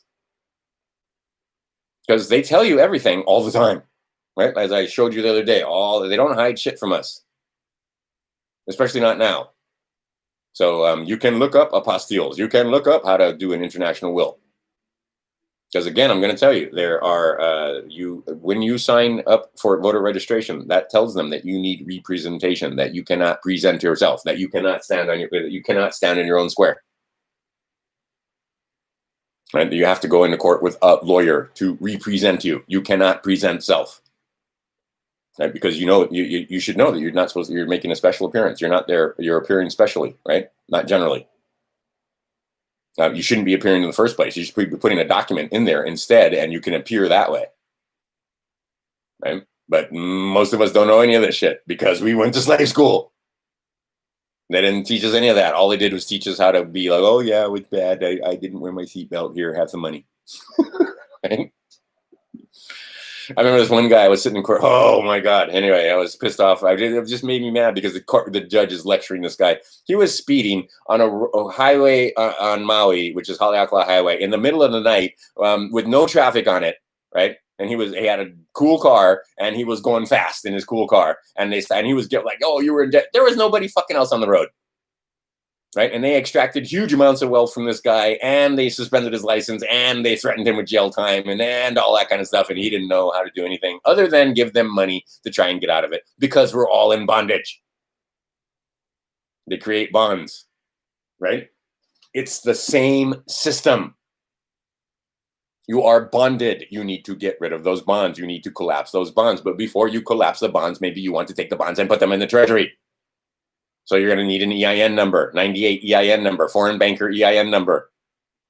You're also going to need to bury the dead. You're going to need to get rid of the straw man that is your all caps name that has your first, middle, and last name. That ain't you. Right? That's a representation of you that goes along with this United States all caps. And see, it doesn't matter. It's your name. Right? All caps, lowercase, uppercase, doesn't fucking matter. Right? If they're writing bonds on it, they're writing bonds on it. And they can write bonds, and they usually write bonds on all caps because it makes it easier for everybody to know. Just like I figured out slowly but surely, mostly slowly, that you want to sign your documents not in black ink, but in any other color than black, so that when you find the document, you can find the original document super easy by just looking at the signatures at the bottom of the page. So if you use purple ink, it's really easy to see. Oh, that's the original. Copy will be in black. If you use blue ink, or if you use red ink or gold ink, some guys are using gold. Anyway, but how to endorse documents and so forth is a rather important thing. But the idea is that all caps name, yeah, that ain't you. That's a corporation that's made for you. And again, your average police officer has no fucking clue. Right? But I mean, simple question to ask: was I engaged in commerce at the time of this stop? Am I for hire? Oh, yes, you are for hire. You slave. You're assumed to be for hire, right?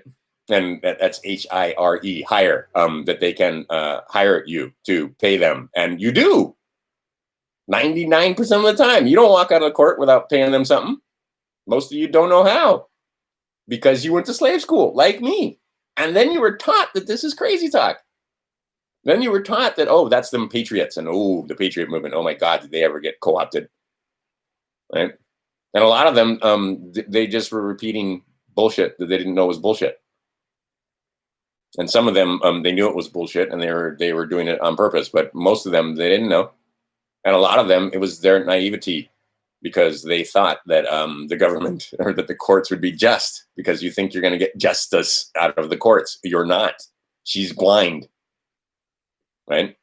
And I made a whole video. You can go to my channel and look at that video. Oh, by the way, that green mantle, that green, the green jacket. Oh, see, you need a green jacket on some of your documents, right? What is that green? That tells them that you're the master. That tells you that green mantle, the green jacket that Tiger Woods got, for example, that makes him, this comes directly from Patrick Devine. But then it turns out, and I'm looking through some of the documents and some of the paperwork that tells you how to file the documents. Yeah, you got to put a green jacket on it because that green cover tells them one thing. Right, the gold cover on your the gold tone on the forms when it comes to your passport tells them one thing. There's another passport form where it's not gold; it's more of a salmon color. That tells them another thing. So the colors mean something, as it turns out. Right, like I said, the color of the ink it means something. The difference between blue ink and red ink. I found that out by accident when I was traveling, going across borders. Travel is so broadening. Anyway. The point being is that at this Trump rally coming up, Trump is going to say some stuff. If I was you, I would pay attention to what he says. And And it becomes very clear that many of us have figured out that there's a scam going on here. Wait a minute. So we can't go to church, and we couldn't go to funerals for our family, and we couldn't go to the hospital to see our babies being born. But these guys, these fucks, can go out in the streets and burn shit down and create their own countries and not wear masks and so forth. But we got to wear masks and keep our stores closed, and our restaurants closed, and our small businesses closed. But Walmart doesn't have to. Oh, wait a minute. They can get out there and protest in the streets, thousands and thousands of them, shoulder to shoulder, not wearing masks. But we can't go peaceably assemble and listen to Our Lady of Grace speak to us from on high about how he's going to make America great again.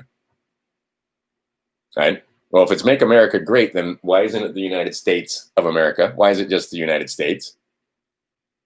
Because you assume that the United States and America are the same fucking thing. They're not. Right? And it's frustrating as fuck to watch you guys and watch my fellow man. Maybe, like I said, this group probably not the best group to include in that, but watch my fellow man be absolutely deluded by either the Democrats or the Republicans. Same bird. Right? These guys are not, they mean to rule you. They mean to keep you ignorant. They mean to make sure that out of that 300,000 or 800,000 people that show up for this rally, I mean, where the hell, this is going to be one hell of a thing, because there's only going to be so many inside the arena, and then there's going to be big screens and stuff outside. And if you look, they've got all kind of jobs for actors. And see, some of these people know they're actors. So that they can hold up signs and Black Lives Matters and so forth, so they can strut and preen in front of the cameras for CNN to make it look like Donnie isn't popular, because Donnie is very, very popular. It's a landslide in November. Make no mistake, it's a landslide, right? They got people just woke enough that you'll pick the guy that doesn't sacrifice the babies. Good. Because but that's still the guy. And I will say, like I said, the baby bombers are pulling back the baby bombing, right? They're pulling out of Afghanistan. They're pulling out of Iraq. They're trying to make friends with the Iranians, but understand, everybody needs Spartacus, right? Spartacus was a tool for the Romans. Same thing. Everybody needs bad guys. We need Taliban. We need somebody bad. That was the whole point. That was what the CIA was doing with North Korea and giving them a bomb, and Iran and giving them. They were making sure that we had boogeymen so that we had money to spend, right? Or so that you would go along with them spending billions and billions and billions of dollars on our war machine. Because if there's no boogeyman, then if everything's peaceful, then why do we need a big war machine? But, we got those naughty Iranians. We got those naughty North Koreans. And meantime, the Chinese are buying up our governors and buying up our congressmen left and right, buying up our technology, stealing our technology generally. I mean, they buy it fair and square, but I mean, it's stolen technology. They're not supposed to be able to buy it. And then using that technology against us. And then I finally see, I think it was Sarah Westall or one of those guys talking about the fact that the Chinese got into our corporations, got us to outsource our manufacturing of our fucking computer chips. Oh my God. And now those computer chips, actually, I think it's been cleaned up pretty much, but under Obama, they were putting computer chips with back doors into our massive amounts of equipment on destroyers in our Navy, and our targeting software. All manner of communications, all had back doors. And then they proved to us that they had those back doors when one of our Navy ships, if you take a look at this, turned into a brick when a plane flew over it. Because they used the technology that basically shut down all of the targeting, all of the weapon systems, all of the satellite communications, all of it, shut it down. Because they had made it so that those chips were backdoored. Oh. Bit of a problem. But anyway, they're fixing that.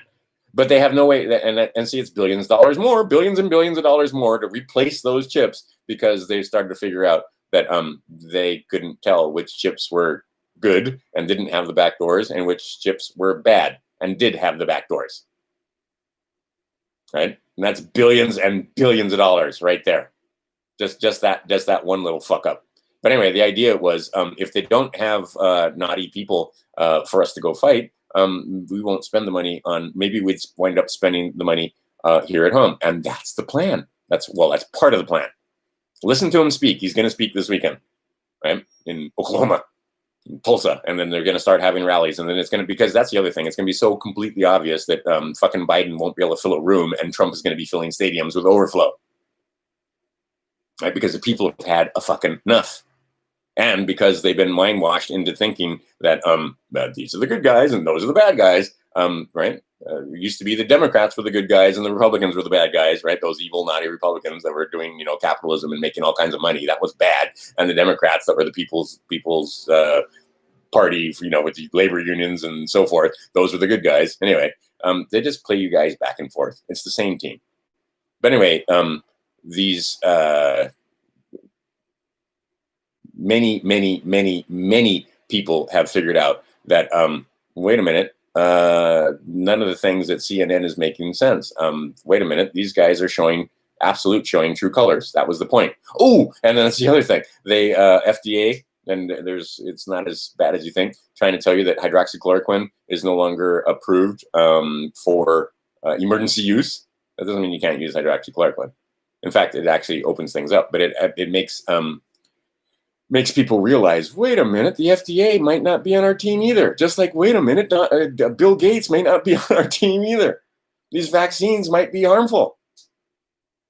There might be a problem with the vaccine. And why do we need vaccines when all these different people are they're managing to get better, and the yield curve and all the math that they're trying to fuck you with is starting to show that, wait a minute, 99.6% of the people that get this thing are surviving or don't even know they have it without a vaccine. They haven't used it, right? We still have flu, but there's a flu vaccine. We're still going to have COVID-19, even with a COVID-19 vaccine. Right? People are waking up. The guys are using the current events to get people to wake up, but they don't want you too woke, right? They don't want you knowing about the 300 families. They don't want you knowing about the 14th Amendment when it comes to the Constitution for the United States, not the United States of America. They don't want you knowing that you're outside their jurisdiction. They don't want you having a 98 EIN number. They don't want you having access to the Treasury. They don't want you on the do not detain list. They want you registered to vote. So those 800,000 people are going to get registered to vote. Those naughty Democrats. We've fucking had enough of those naughty Democrats. So now we're going to vote.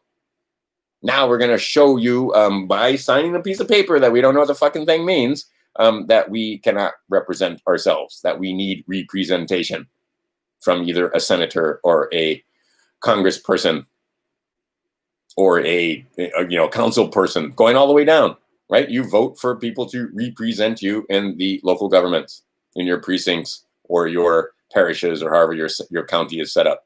And then you have counties, and then those counties set up in those districts, and then those districts make up your state, the two of them. And you have 2 senators, right? And you need representation there. No, that's all foreign to you. All of that is foreign to you if you are a man on the land. Okay, but you got to let them know. You can't just walk into court one day after you've had an infraction and been offered a contract that you signed and say, I don't consent. I'm a patriot. I'm a sovereign man. Oh, fuck you, is basically what that judge is thinking, right? But if you come in there with the right documentation and the right paperwork and you know what to say and how to say it, they're going to be like, all right, get the fuck out of my courtroom. It's happened to me. Right? Just get out of here, right? And they're a little surprised because why the fuck did you show up in the first place if you know so much? Well, I didn't know so much, which is why I showed up.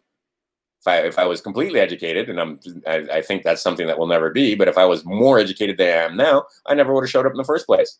I would have sent a piece of paper instead.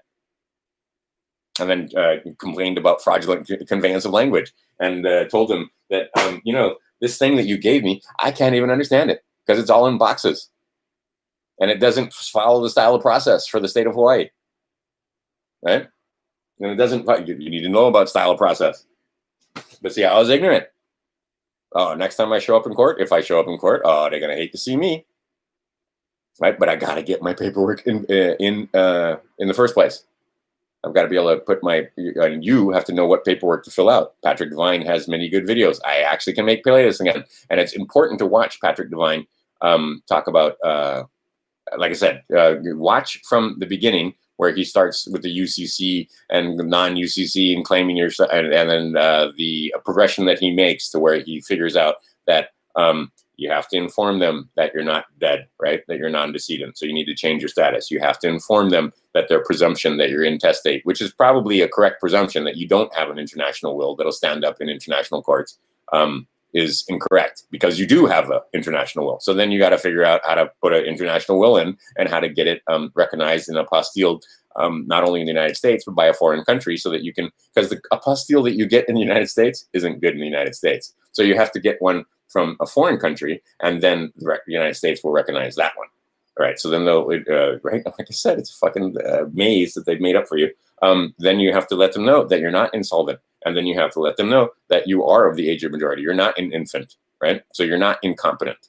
Right? Because we think incompetent, that means you don't know what you're doing, which is technically true, but that's the legal term, means that you're not of age. So they assume that even though, I'm 56, they don't assume that I'm competent because I never informed them that I was competent. And neither have you, I'll bet, right? Some of you watching this maybe, but for the most part, most of you haven't done the paperwork. You don't know what the words mean. You don't know what words to put on the paper. You don't know who to send those papers to. Okay. There are people that you need to inform. They're in Washington, D.C. They're in Philadelphia. They're in Olympia, Washington. They're in Ogden, Utah. They're spread out all over these 100 districts or so. And then you got to get them to, send the documents back so that you can prove that, people knew about this. I informed you. Right, gentlemen always give notice.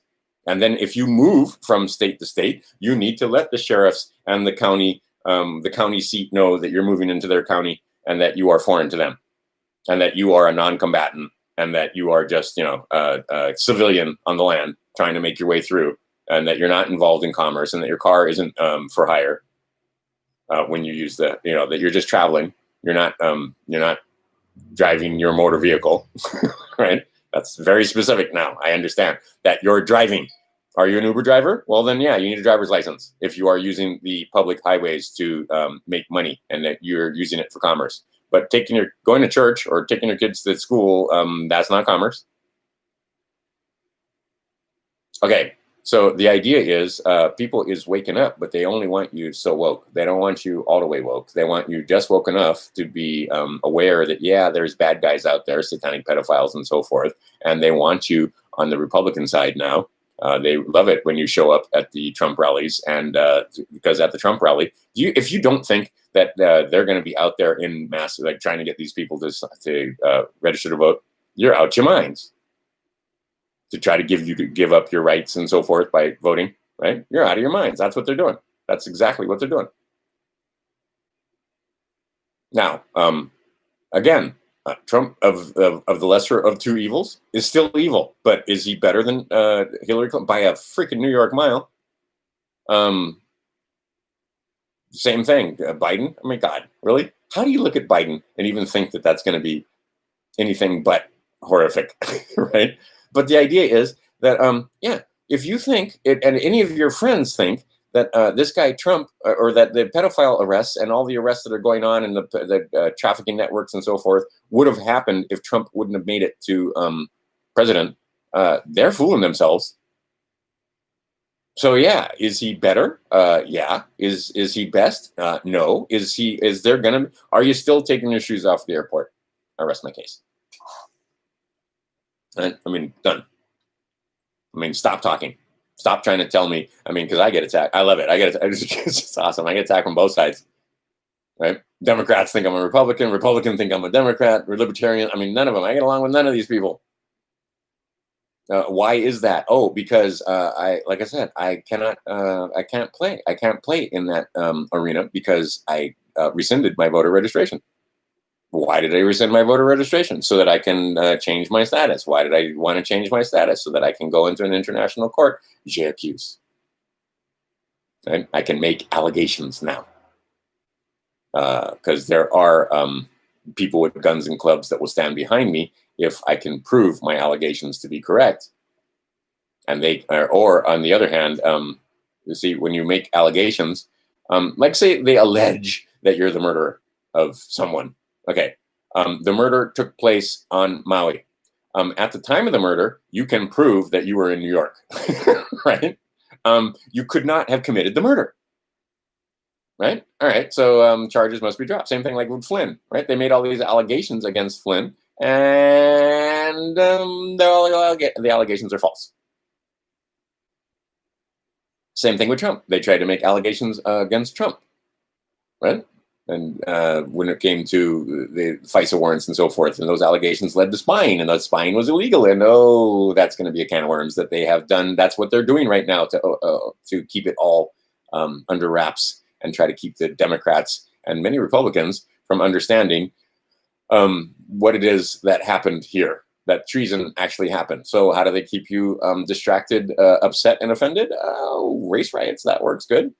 Burning your downtown and smashing windows, that works good.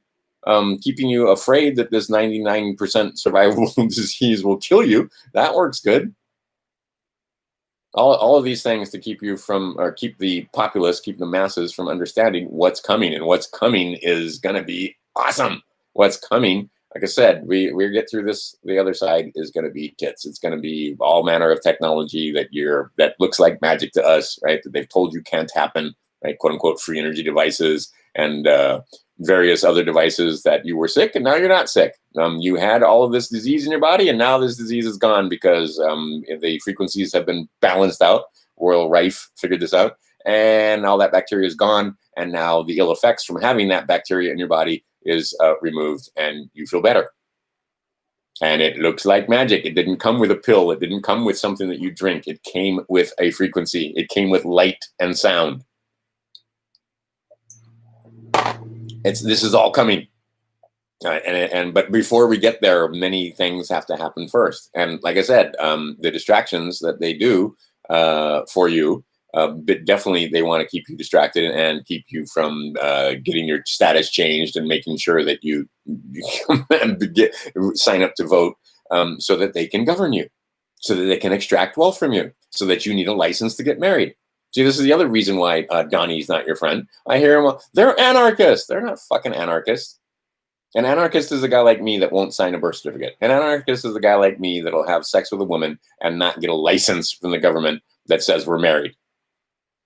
Because the government hasn't got a fucking thing to say about who I have sex with, whether it's a man or a woman or whatever. Well, okay, and I'll say that we do have something to say about having sex with children. This is, again, what this all boils down to. This is what the whole fucking thing is about. Why they're after Trump so hard is because Trump would expose the other guys. And see, the other reason why they hate him is because he's breaking that vow of secrecy, right? Because they've always agreed, all the communists that I just talked about, the red, blue, and black and white, they all agree on secrecy, right? All the brotherhoods, they all agree on secrecy. They may not agree with each other, but they all agree on secrecy. And one of the secrets that they keep is the fact that they fucking rape children, right? They use them as factories to make a thing called adrenochrome, and they drink that adrenochrome. It's the vampire, like I was talking about archetypes earlier, the vampire archetype, right? You have to invite them into your house. Usually in the old movies, the woman would be terribly afraid of the vampire, and then the vampire would drink her blood, and it was almost an orgasmic experience for the vampire in many of the vampire movies. Right? These are archetypes. They are telling you the story. They are giving you notice. They have to give you notice in their crazy, fucked up religion. But you don't recognize the notice when you see it. You can't translate the symbols. You can't translate the archetypes. You don't know what they mean. You don't know what the words mean. You don't know what the woman usually is an innocent, obvious, usually a virgin, but that's what it represents, is the innocence, the child. The child represents innocence. Right? I mean, it's again, it's archetypes. Again, I mean, all the movies, all the light and sound that you're programmed with. Right? That's the only way they can program these programmable life forms that we are. And guess what? Then it turns out you can program yourself. They're happy to do it for you, but you can do your own programming with meditation and prayer. And there are even books. This book can also be used for that. There are other books that are those are the devil worshippers from the Hindus and from the Buddhists and from those that the Vedas and so forth, right? Because there's still Father, Son, Holy Ghost, Vishnu, Brahma, Shiva. It's the same thing in a different hero with 1,000 faces. It's the same archetypes. But what some of those guys have figured out, or what you can do with these quote unquote modern religions, and when I say modern, that's like, in the last couple of thousand years. We've been here forever. You're always going to be here. You're never not going to be here. As simple as that. But the idea is that you can take those books and you can program yourself to be happy. Right? Think about little children.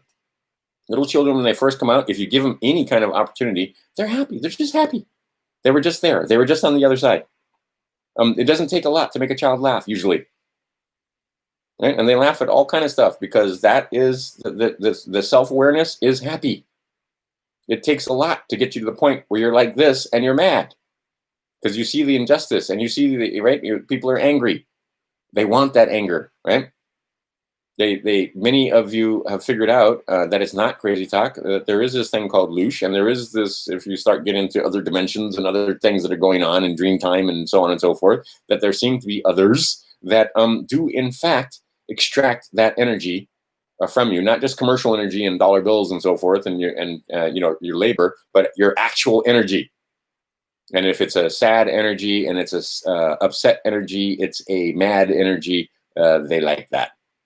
They can somehow, I don't know how it works by any means, but they somehow live off of that. Like the way we eat food is the same way they drink that Loosh. And how that happens, don't know. I just know that there are too many people and too many religions and too many that talk about it that tell you, no, that's the mindset that you don't want to be in. You want to raise your vibration. You want to raise your frequency to the frequency of love and happiness, right? And we're having this conversation with my son. So if you move into another dimension, if you move into that higher, I don't know, realms, where we're supposedly be third dimension and there's fourth dimension and fifth dimension. And Jesus was like, sixth, seventh, eighth dimension, or the other gods or the other things mentioned in the Vedas or in other, the old text when we talk about spirituality and so forth, that there are, of course, we codify it and give numbers to them. But that we're down here in the third dimension and these guys up here in the fifth dimension, they apparently don't have, or even fourth dimension, they don't have the anger and unhappy thoughts that we do. Because why would they? And we can't even conceive of it. I mean, the fact that, there are many, many, many books that talk about rainbow body. Now, well, not many, several books that talk about the fact. And see, can you hear that? All right, we're on lockdown. That goes by all the time now because why? 400% increase in domestic violence, right? 400%, or I can't remember now what the number is. 400% increase in domestic violence and suicide. A couple of 100% increase in drug overdoses and so forth. We're not having way more car accidents. We're not having, right? But yet, like I said, used to be once in a while I'd hear a siren. Now every fucking day I hear a siren. The longer you stay locked down, the more people will die. It's as simple as that. Anyway, but what I was saying before I was interrupted by the sirens is the idea that there are in Tibet and other places people that talk about keeping happy thoughts for 13 years. And they get this thing called rainbow body. Go look into it. It's such a thing. There is such a thing. And so all you have to do is not have an unhappy, mean, angry, sad thought for 13 years, and you level up. And you leave this thing behind. And I mean, there's documented evidence, and that those books are very well suppressed in the United States. But I mean, they got pictures of what it looks like after the person leaves the body. And it's not what it looks like when we die. And I've seen a lot of dead human bodies, unfortunately. And, it's basically I've been to a lot of funerals. I've seen, anyway, I've seen dead bodies. They don't look like that. They don't shrink down and turn into, anyway, go look. There is rainbow body. There's books about the rainbow body. You can find them on fucking Amazon. So the idea is they don't want you happy because they can't drink that louche. They want you fighting among each other. They want you subject to one of those four horsemen, going back to the beginning, right? Again, it's a combination of divide and conquer, pestilence, famine, and war. Right? You can have a place that's abundant. You start a war there, and now you got famine there. Now you got disease, right?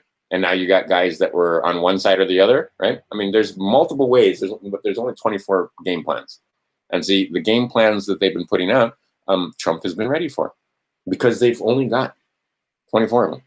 They've never had an adversary, and these guys are adversaries, that was a step ahead of them constantly. I mean, they're playing chess. You can see the chess game being played if you sit back, meditate, and you can see how Trump is absolutely beating his guys constantly, right? They make a move, he makes a move. They make a move, counter move, right? So right now, what's happening? Pawns are being taken out. Like I said, we had to burn the cities down. We had to let these guys act because you couldn't freaking go arrest these guys. That would be fascist. Right? You had to have them do this. So the burning of and looting and so forth, that serves these guys, the Make America Great Again, Make America Great Again guys. There you go. There's a long, convoluted sentence. But the idea is that these guys couldn't just go round up Antifa members. That you couldn't do that. It's America, damn it. No, it's not. It's the United States. But anyway, the idea is that you wouldn't have put up for that because these people didn't do anything. Now they've done something. Okay, so now understand that absolutely fit an agenda and helped out the good guys to be able to identify the bad guys and be able to fill up their prisons. Yay. Everybody makes money. Like I said, Republicans and Democrats both make a ton of money off of putting these guys in federal pens, and then they contract it out to private prisons. They all have the judges and all the people that are involved in this are going to have paydays because all of these people. And then where do they get the payday? From us, right? Because who funds and where do they get the money to fund those? Oh, yeah, from the taxpayer, right? The taxpayer. There's a word they made up. They put two words, tax and payer, together.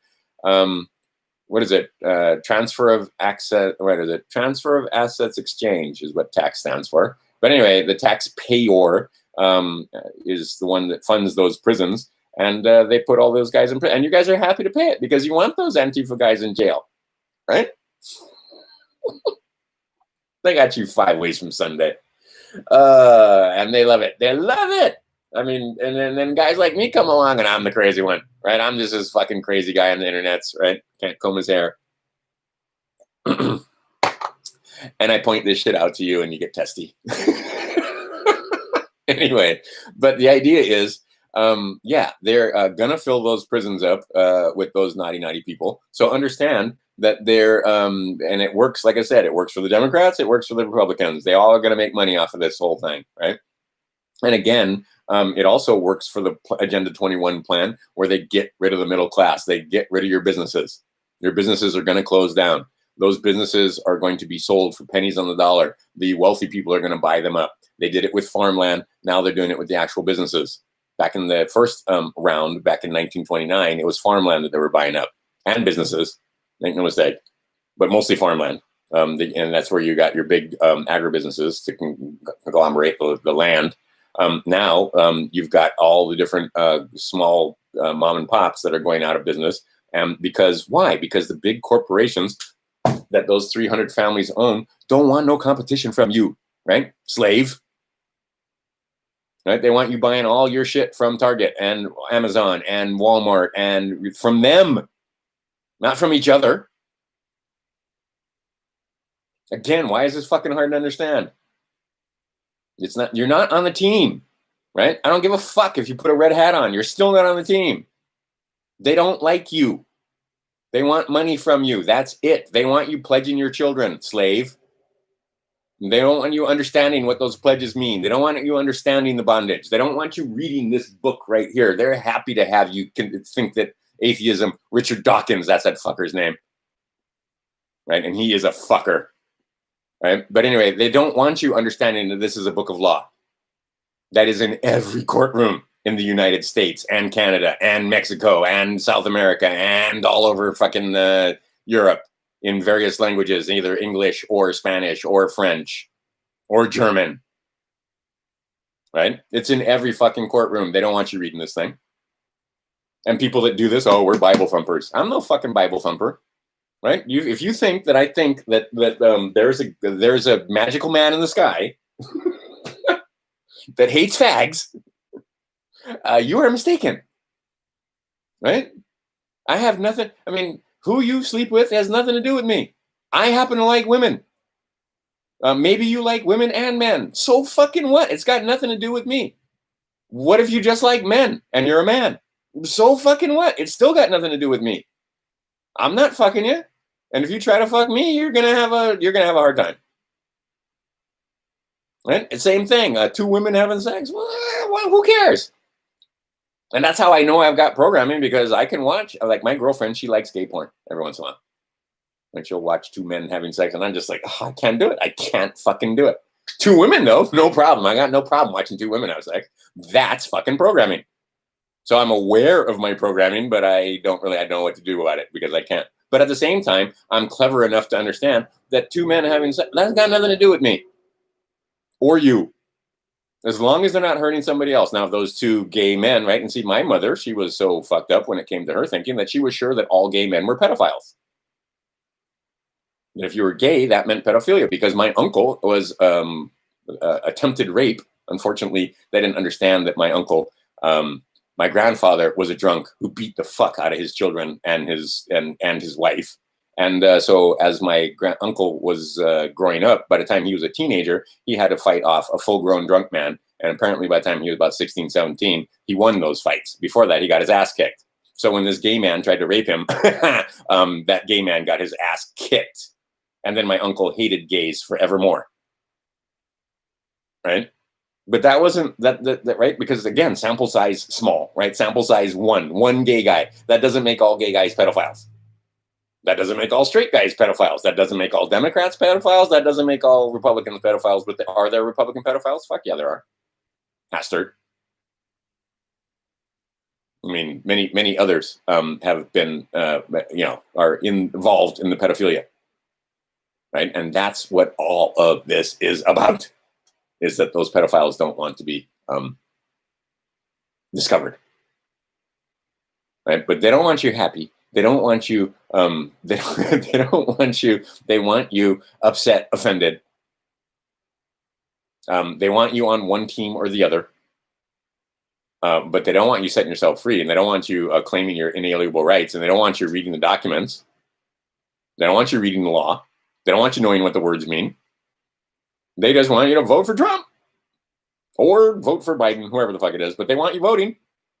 They want you having representation. They want you giving up your rights. They don't want you having a diplomatic immunity. They don't want you being a foreign banker or a judge or a postman. They don't want you understanding your position and your standing.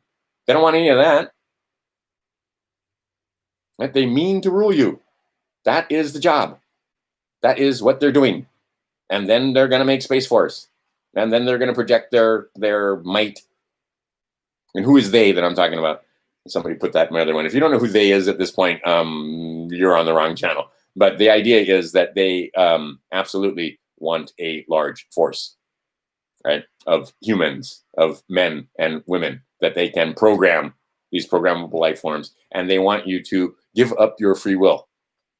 That's the 3-2-2 thing. Because once you have free will, then you can claim your dominion. And then they can't rule you anymore because you don't consent, and you're not a corporation, you're not a fiction anymore. You're a living man or woman. Okay, that's the shoot. What's the word I want? Okay, you're separating yourself. Right. This is all self-selection, my friends. Are you ready to level up, or are you going to take another 25,920 year go around? Most of you are going to take the 25,000 go around again.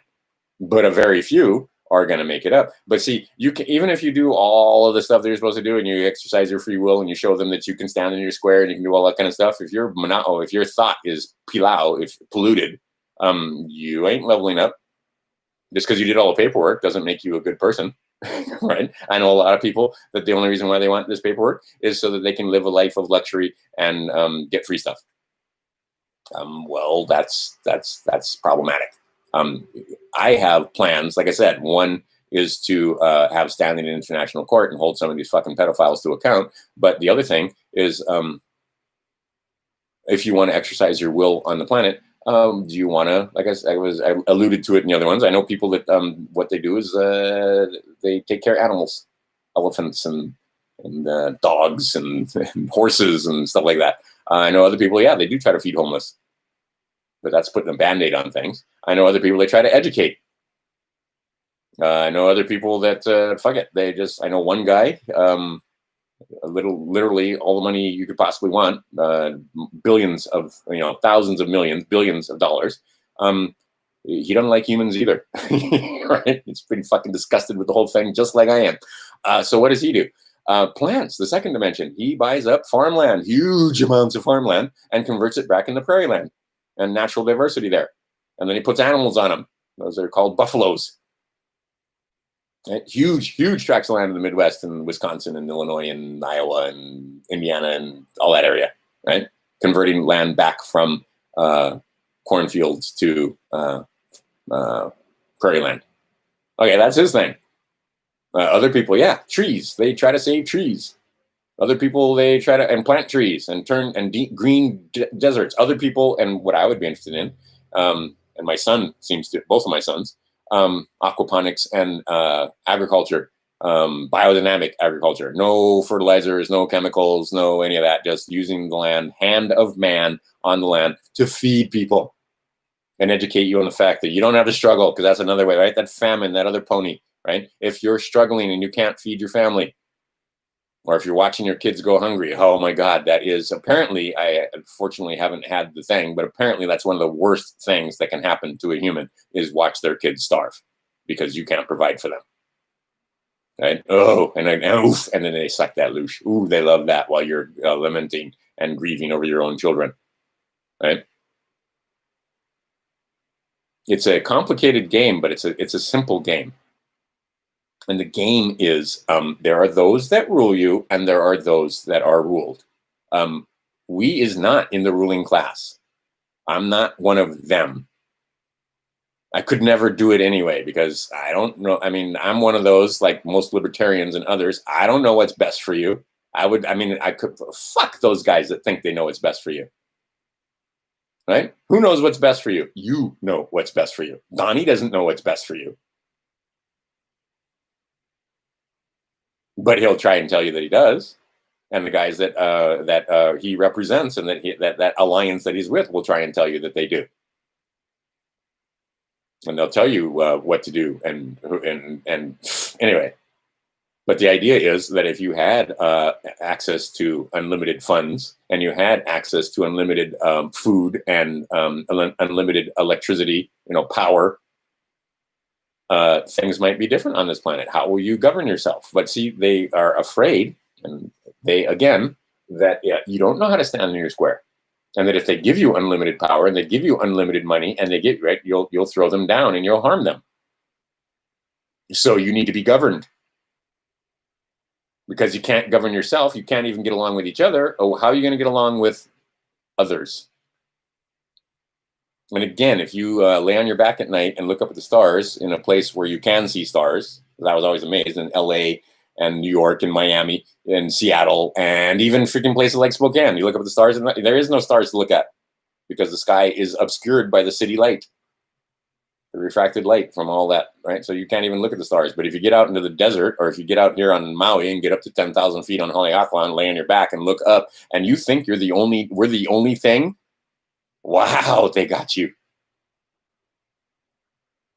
And if you think there aren't other cultures and other life forms that you might not even be able to imagine what they look like, that we're it, and that these others don't exist, and certainly couldn't get here, because your knowledge of mathematics and physics is so fucking limited that you can't understand that no, there's technology, and there's also quote unquote spiritual technology. Those of you that have fucked around with ayahuasca and LSD and DMT and so forth, wherein you can project your consciousness. You might not be able to take your body with you, but you can definitely project your consciousness to other places. Those are called remote viewers, and there's plenty of government programs and stuff that you can fall down that rabbit hole. That your body does not, your consciousness does not have to be stuck to this body. There's a concept. And there's plenty of evidence for that. That seems to be kind of exciting. Why don't you go study that a little bit, and then maybe you could, right? And then what do they do? Guys that actually stumble into it or can do it, what does the government do? They hire you to go work as a spy or for the various three-letter agencies. Because when you can project your consciousness, oh man, no physical body there, nothing to kill, right? That's not crazy talk. There's plenty of people that'll tell you. There are plenty of remote viewers that lived on this island. One of our newscasters is a remote viewer. Keeps it pretty quiet. A guy named Dick Allgaier used to work for it. Well, I don't know if he still works for him, but anyway, there's plenty of people because Maui is a strange place. Everybody wants to come to Maui, so I run into lots of interesting individuals here. But the idea being is that these guys in red, they mean to rule you. Now, you want to set yourself free, there's paperwork to be done. But if you want to take a look at Trump, Trump ain't your friend. Trump is the friend of these guys. Now, unless you're related to one of these 300 families, Trump ain't your friend. Trump give you $1,200. Give these guys billions of dollars. Trump goes along with them crashing the economy, and then these guys will have money to buy up all your shit for cheap because your house is going to be worth less, and you might get foreclosed on because you can't make rent not because of the Rona, but because Trump allowed these fucking Democrats to shut down your states. Right? So don't fucking tell me. I mean, I won't have it. You can't. I'm sorry. I'm not a Democrat. I'm not a Republican. Do I respect that man called Trump? Yeah, he's one of the better presidents we've had. But, but I mean, it's still a United States president. It's still a traitor to we the people.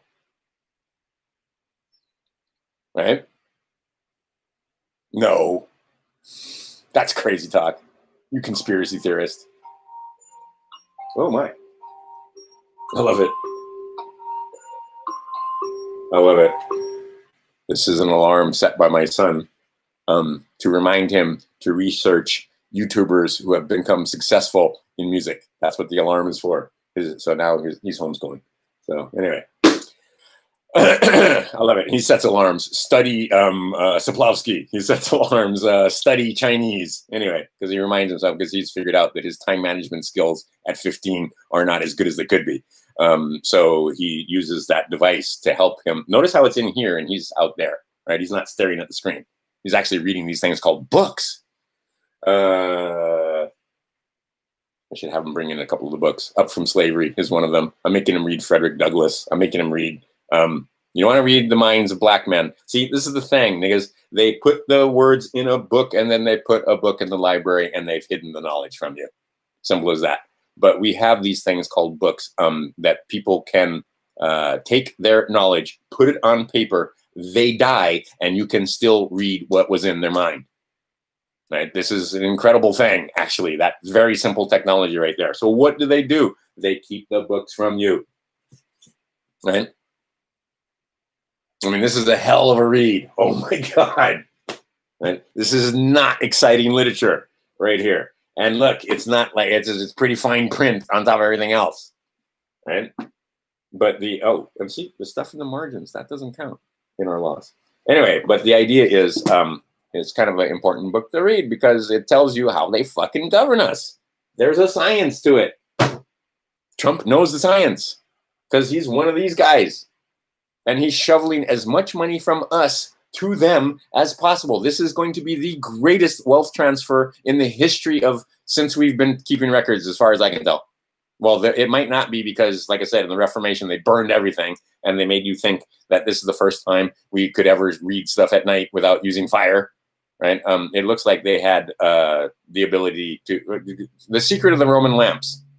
Take a look at that if you can find it. That's been scrubbed pretty well. But apparently, these guys understood a chemical process that they could cause two different things to get together, and that would make a light source that would last for decades or even centuries. We don't know how it was made, right? We're under the idea that they didn't have trumps, and they didn't have the ability to use cement, and they didn't have the ability to read anything at night, right? Except by torchlight. Well, how the fuck were they painting all this stuff in those pyramids, in those dark caves that were absolutely pitch black in there, and there's no soot on the ceiling? So what kind of light source were they using? We don't know. Simple as that. Feynman was great when he said that it's okay to not to know. I don't know. Neither do you, though. But you make assumptions, and Richard Dawkins and Graham Hancock and what are the other gatekeepers? I can't think of their names. They will tell you that we have no fucking clue how they built those pyramids and how they shaped those stones and how they moved those things, but they couldn't fly, and we are the greatest thing that ever came on the planet of so far because we have this thing and we've learned how to use electricity, make this kind of stuff, and you can stare at it, and certainly staring at this screen doesn't program you. Even though you know you're a programmable life form that there's only two inputs, light and sound. Right? That's how they program us. And they figured out that they could program us without us even fucking knowing we're being programmed. With social media and mainstream media. And now you can look around. Many of you have woken up to the point where you can look around and you can see those who are most susceptible to the programming because they have the evidence of it on their face. I see people driving in their cars by themselves with a mask on. I see people walking outside. It's June. It's fucking hot as hell on Maui right now. Well, it's not as hot as it is in Arizona and Texas, but it's still, for us, it's hot. It's 90s. Wearing a mask. By themselves. On the side of the road. Who are they fucking protecting, or who are they being protected from? That's programming. That is MSM. That is that is social media, and they don't even know they're programmed. And they'll tell me that I'm dangerous because I'm not wearing my mask. That's programming. They're good people. Again, understand these are good people. But they're easily fucked with. Right? And you don't want to be one of those people. And again, damn it, I still haven't found that quote. I got to go find that quote. But, 1 out of a million will figure it out. Right? There's 300 million of us. And oddly enough, there's one family for every million. Thereabouts, right? But go look it up. You can go look it up. It's in the congressional record of 1865. There is a bunch of people, a bunch of families. They're named that are not subject to the 14th Amendment. And go take a look. The United States Constitution and the Constitution for the United States of America, but the Constitution of the United States and the Constitution for the United States of America. And again, the United States, there's no America there. Go look at it. The 14 Amendments are different. If you can find a copy. Right? And all I'm saying, and all I've been told from all of the others who are ahead of me, and there are so many that are ahead of me, that basically it's all out there. You just got to find it. They hide from us nothing because their crazy religion says that you cannot subjugate. It's free will. You may not interfere with our free will. You can fuck with our free will. You can make them freely put a mask on. You can make them freely pick up a brick and throw it through a window. Again, they didn't make you do that. Technically speaking, right? They got a hold of your mind and got you angry, upset, and offended, and then got you to kill each other over, again, the four ponies, right? With either war or divide and conquer. They get one side seat because it's not fair. Like, again, I live in a little microcosm here in Hawaii. Right? There's Hawaiians that used to be on this land. Stone Age, like I said, Stone Age culture in full flourish. They were fed. They didn't use fucking Babylonian money magic. They pretty well got along with each other. When they did have war, they didn't generally kill each other, right? They'd beat each other into submission, but they wouldn't like wipe each other out, and right, and so forth, until later on when the colonizers came. Now, make no mistake, they absolutely did have human sacrifice, which is part of the problem. And they did absolutely have battles where they killed each other, right? I mean, this did happen. So, I mean, the whole idea of aloha and how, a lot of the, the sacred and, even with the Indians, we try to build them up to be something they weren't. They were humans just like, they were men and women just like us. So, I get programmed to use the word human, color of man. No, they weren't color of man. They were men and women. They weren't using Babylonian money magic. Anyway, and they had a pretty good thing going on here. It really was pretty close to paradise. Although they had a stratified cultural system wherein they had upper class and lower class. They definitely had the peasant class, and then they had the upper class stratified into warriors and priests and rulers and so forth. They understood the three temples. They understood the fact that the trusts, right, the teaching class, the governing class, the warrior class, and so forth. But anyway, the idea being is that here in Hawaii, you got these Hawaiians. They're homeless now. They are in their own homeland and they cannot afford property. They're in their own homeland. They're sitting in prison because they broke a statute because they were smoking marijuana or they were whatever the fuck it was, right? And again, out of a population of 1.4 million, only about 8% now can claim even Hawaiian ancestry of 50% or more. Only 8%. That's how well they've been wiped out and subjugated. All right. The same thing in the United States. So do those people have a, would they be justified in being a little testy at the white man for the damage that they've done to their island, right? Because now they polluted the land with all manner of pesticide. They've polluted their oceans. They've overfished their oceans. There used to be an abundant ocean. When I was a child, I used to go out with old Hawaiian man. Well, actually at that time he wasn't old, but a Hawaiian man about my age. He took me under his wing a little bit. He worked for the fire department. Last name was Kahali Kai. House by the sea is what that means. But anyway, we would go down and lay net. And by the time we lay net, lay net is not throw net. It's a net that you put out that has anchors on it and buoys. And so basically you just put a line of net in the ocean. And by the time we would go back and check the anchors, there were already fish in that net, right? We would usually lay net for about an hour, go up on the beach, literally play music, talk story, whatever, right? Maybe sometimes they drink a couple of beers, so forth. They lay net. And then an hour to 2 hours later, they go back into the ocean and there's more fish than you can find. They got to put dry boxes out and so forth because there were so goddamn many fish in those nets. You would take the net still alive. There were certain fish that we didn't like to eat and you put them back in the ocean and they were unharmed because they'd just been gilled in a gill net, right? They were struggling and so forth, but they were still alive. And then the ones that you wanted to eat, those are okay. Now you can lay net over fucking night and there ain't no fish in that net. Right? Because the oceans have been fished out. You don't think the fucking Hawaiians got a reason to be pissed off? You are mistaken.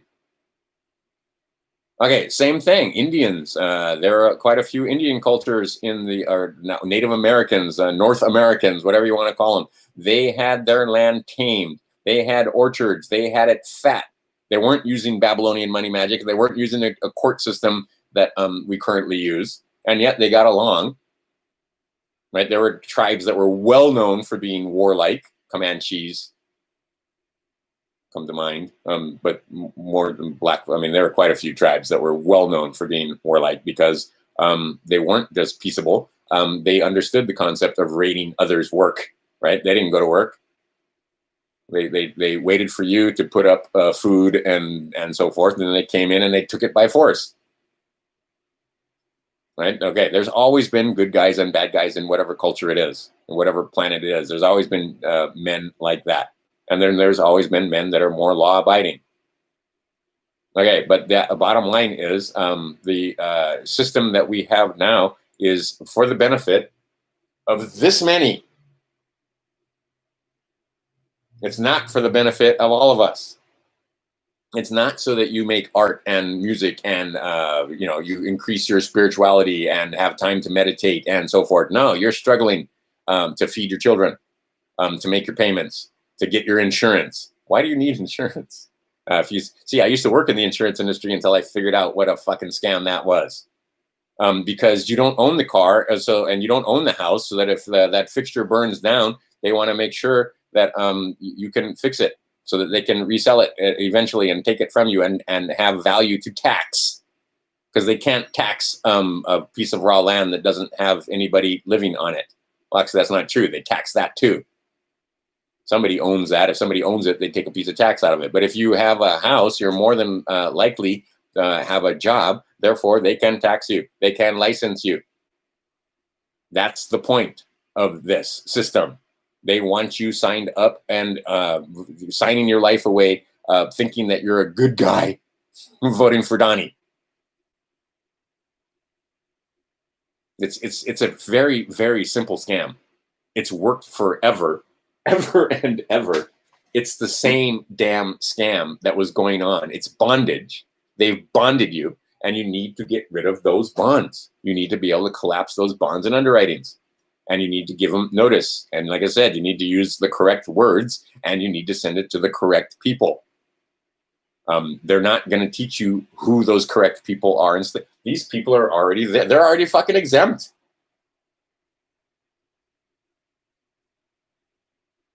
Now, you can't make yourself exempt, but you can step outside the system. Okay, that's not true. You can make yourself exempt, but it's not this same kind of exemption. You're not named here. You're not party to that freaking United States Constitution. I'm not party to it. But they are when they take an oath. The governor of this state, Ige, he is party to the Constitution. The mayor, Victorino, he is party to the Constitution because he fucking put his hand up and used his mouth and said out loud that he swore to honor and uphold and I don't remember what that fucking oath is. Should read it here for you. But there's an oath that they have to say out loud in order for them to get the license to be a mayor or get the license to be a governor. And then there's bonds that they take out. You can sue those bonds, but you don't know how. You also have bonds that were given to you, right? You don't know about those bonds. Okay, because you are bonded. And the idea is that there is people are starting to wake up to the fact that just because you don't know you don't have the bonds doesn't mean the bonds don't exist. It just means that you don't know about them. And that when you die, you won't claim them. And then somebody will claim those bonds for you. And they get the money, not you. One of these guys. Or one of the corporations that they set up. Because these 300 families, see, if you take a look at the way our system is set up, if you spent some time in the business of brokerage and selling stocks, bonds, and mutual funds and so forth, you'll find out that every one of these companies that they are building up while they're destroying the mom and pops, these corporations that they built all have boards and boards that they pay each other, right? That's how Biden's son got on a board of an oil and gas company, and he got paid a humongous salary.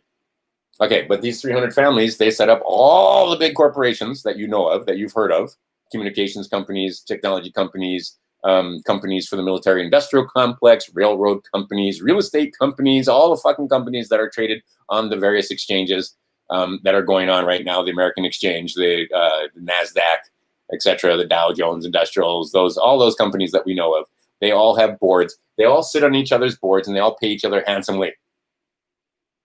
You ain't sitting on those boards, right? Now, once they and where do they get the money? From you. Now they try to sell you goods and services at a profit, but they get the money from you guys, from us guys. Now, once they have these corporations and things set up, they have absolute financial control over the system. And Donnie is shoveling money from the masses, from the lower class, from the, whether it's, because even the lower class, even our homeless people in this country, they still got to eat. Where'd they get the food from? They still got to put clothes on. Where'd they get the clothes from? Even if it's a second generation from the Goodwill store, it's still somebody bought those clothes to start off with. It was one of these corporations that probably made those clothes, and those corporations figured out that they could make those clothes with slave labor across the ocean in this place called China. They could get you to buy shoes, right? NBA shoes that cost them $1 or $2 or $3 to make, and they turn around and sell them to you for hundreds of dollars. Via these various basketball stars and other people that belong to the brotherhoods that they don't tell you about. That they get you to buy their stuff, slave. And what they do, they don't want you making stuff. They want you getting stuff from them. I don't understand why this shit's hard. Okay, and they profit off of all of that. And what we have now is we have what's called a wealth gap. There's no room here. There we go. There's you guys, and that's what I mean. That's you struggling to make your car payment and your rent and your stuff. And if you manage to make, say, $10,000 in a well, that's crazy talk. You manage to make $2,000 in a month, and you only spend $1,500 in a month. You hit the definition of success for many people. But anyway, the idea is there's a wealth gap where you guys are making thousands, and these guys are making hundreds of millions. You don't even know what it's like. I've had the privilege of rubbing elbows with some of these people because I teach their kids math. And private jets, is a thing. They, how they punish their kids? They make them fly first class. It's a completely different thing. You don't get to fly on the private jet. You have to go with the peasants and fly first class. That's their punishment when they're going to the beach house in the summertime because they were naughty. So the family's fighting, or the kid's on drugs, or he ran afoul of the law and they had to bail him out, or whatever it is. And now dad's bad, so the daughter can't fucking fly in a private jet. She had to fly first class to the fucking house in the Hamptons or the house in freaking Wailea or whatever it is. Come over here on Maui, and if you look across on the tarmac, you'll see a line, the private jet side, and you'll see huge amounts of private jets, little Gulfstreams and all kind of little private jets, right? Here's how it works on a private jet. I know this from experience. Got anything in those bags that we should know about? No. All right. Have a nice day. That's your. They're not searching through your shit. Right? They ask you permission if their dog can sniff your shit, and if you say no, they go okay. Because these people got money and they can squish them and they know it. Right? You ain't got no money and you can't squish them if you go through. You don't even know how to sue the guys in TSA if they fuck with you. Right? They have diplomatic immunity and so on and so forth. Same thing with the border patrol guards, right? The guys on the borders keeping you. You don't know how to handle those guys. These guys do. These guys just walk right past. In fact, they don't even fucking go through public transportation. Like I said, most of the time, it's private jets. Right? And you have no concept. You have no concept of what it's like to have $1 billion or even $1 million or even $100,000. Right? I'm not going to get into my own personal things, but I'm teeny tiny fish, and even then I seem like I'm wealthier than many of my friends. Right? There was a time, that time has passed, back in the dot-com boom. I got lucky and I made a few $100,000 there. Right? But easy come, easy go. Market crashed, and that a few $100,000 went away again. But for that little piece of time when I had a few $100,000 sitting in various bank accounts, I got a very tiny taste of what it's like not to worry about money at all. It's like I have many friends that their concept of money is you just don't waste it because there's always going to be money. And then a bunch of these people like Patrick Devine and others figured out, wait a minute, there ain't no fucking money. I mean, there literally isn't any money. There's currency. Mike Maloney will tell you that, but there's no money. Right? Gold is money. Everything else is credit. One of them told you that directly. Right? Everything else is just credit. If you ain't got gold or silver, that's you got credit. You got paper. Right? Who's the guy that said that? Anyway, the point being is what they want to do is rule you. Donnie wants to rule you, right? You want to talk about Trump. Trump ain't your friend. He is the friend of these guys. Is he enemy of your enemy? Yes, he's enemy of your enemy. The guys that are rounding up children for various ridiculous satanic rituals, yeah, he's enemy of those guys. But that doesn't make him your friend. And again, the man is going to speak in multiple rallies coming up here, and you're going to see. And again, it's perfect. It's perfect for controlling the people because the people in red are starting to figure out, wait a minute, the people in blue, you guys are idiots. You're telling us to stay home. You're telling us to stay locked down, but we can't rally, but you guys can riot. First pony, divide and conquer. Right? While you guys are fighting with each other, and while you guys are calling the Democrats names and laughing at their fucking Chaz country that they set up in Seattle. And while they're mad at you because you're racist or whatever they've been programmed to say, you're racist, you're misogynist, you're whatever.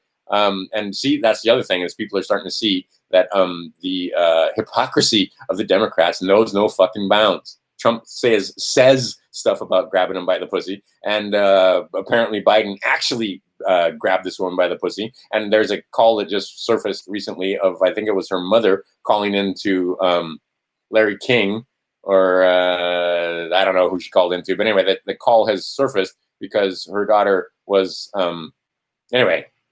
It's pretty solid that Biden was naughty with this woman, right? Rape is punishable, was up until recently punishable by death. Anyway, so he actually pulls this shit off. Man, he's cool with the Democrats. Trump just talks about it. Same thing, Netflix. Like I said, get rid of your Netflix, because Netflix, they're doing some controlled disclosure when it comes to the pedophiles and so forth, and they ignore the Clintons and they try to make Donnie culpable. Because what do they always do? They always accuse those of what they're doing, right? Saul Alinsky 101, Demon Worship 101. Accuse the others of what you're doing. So they're accusing Trump of being the trafficker. Trump is not the trafficker. Once again, could he be involved? I don't know, right? I mean, there's a lot of these families got infested, right? Not all of them. Again, a lot of these 300 families, they're good. Well, I'm not going to use the word good, but they don't rape children, and they're not involved in the traffic. They're involved in corruption, though. They're involved in extracting as much wealth out of you as possible. Some of these guys in these families, they actually do. They make an honest product that you want, right? I don't know, ketchup, Hunt's, right? Pickles, Vlasics, right? I knew these people, right? They sell you products, and you use their products. And a lot of them, they sell pretty clean products. Right? Some of them, they put the poisons and other things in there on purpose because they want to make money for the the medical industrial complex, in which they also hold massive shares, and they don't make any money if you're fucking healthy. Right? So they figured out that they can poison you slow, and you will never put together the fact that the kibbles that you're feeding your fucking dogs give them cancer, the same way you can't put together the fact that the food that you're eating gives you cancer, and then you need treatment. They make money for it. What? The idea is very simple, right? The idea is to extract wealth out of you. Right? And they don't extract wealth out of you if you're healthy. They don't extract wealth out of you if you're not buying products from them. And if you buy products from each other, they fucking tax you. Right? And they fucking hate it when you barter, because they can't tax that. They fucking hate it when you don't use their Babylonian money magic, those pieces of paper. They hate that, because whenever you do anything, any transaction you make, any commerce that you're involved in, they want a fucking piece of it. These guys, right? They sit on each other's boards and they pay each other huge amounts of money, and they absolutely sit down, plan and scheme how they're going to use the media that they control to fuck your mind so they can take as much money from you as possible. And once you wake up and you do some, like I said, meditation and prayer, and you start to read some of these books, and you start to look through the code that there is in here and in some of these other books and so forth, and they talk about it here. There's a great one. This one, it just talks about how just on the one facet is the medical industrial complex and how they extract billions of dollars from you.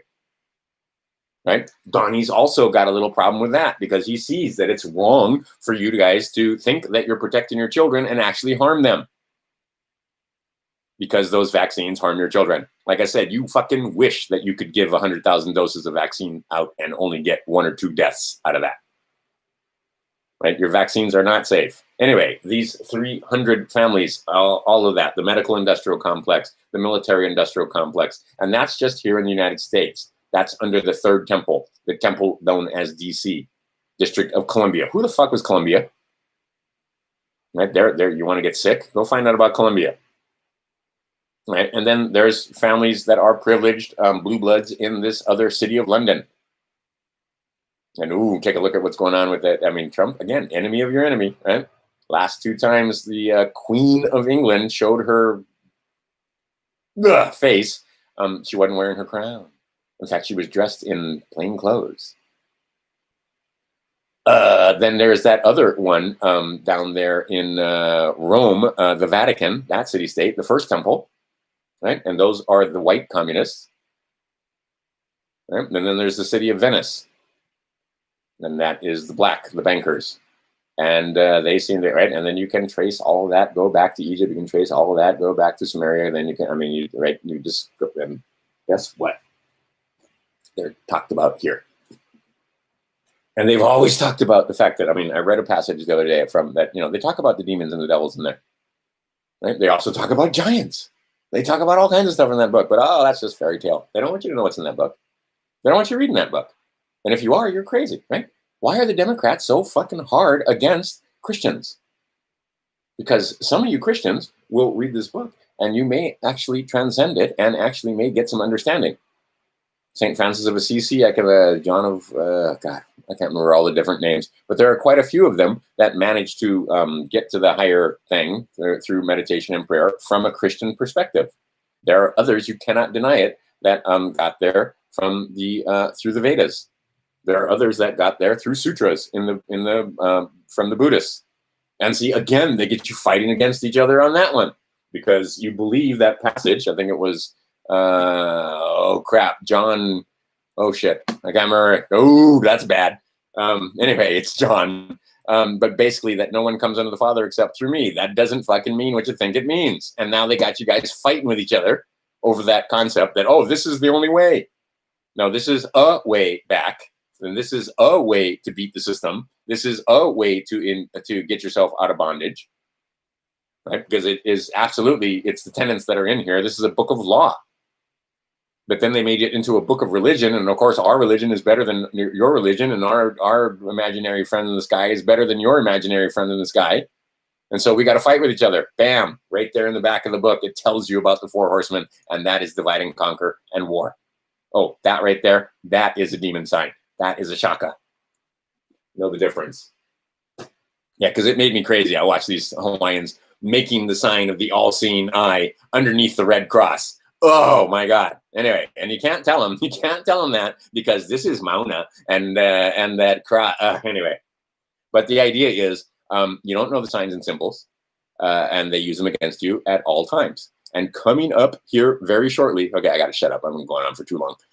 But coming up here very shortly, you're going to see the Donnie is going to absolutely roll over these other guys. And they are authoritarians. They mean to govern you. And if you think that they're going to roll back all the vaccines and that they're not going to make money for these 300 families and they're going to roll back all the facial recognition software and that they're going to roll back the technology that they're going to use to colonize and weaponize the human race, and that is human race, right? The color of men. Only the color of men will project force into off the planet, right? Space Force.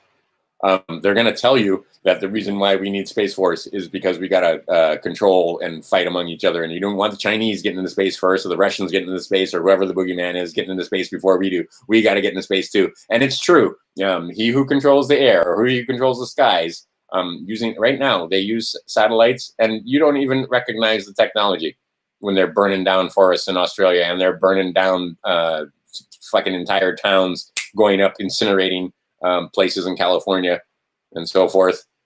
There's a whole lot more going. There's a war going on for sure. And we're like, you wouldn't know space technology and neither would I if it bit you on the ass because you've never seen it before.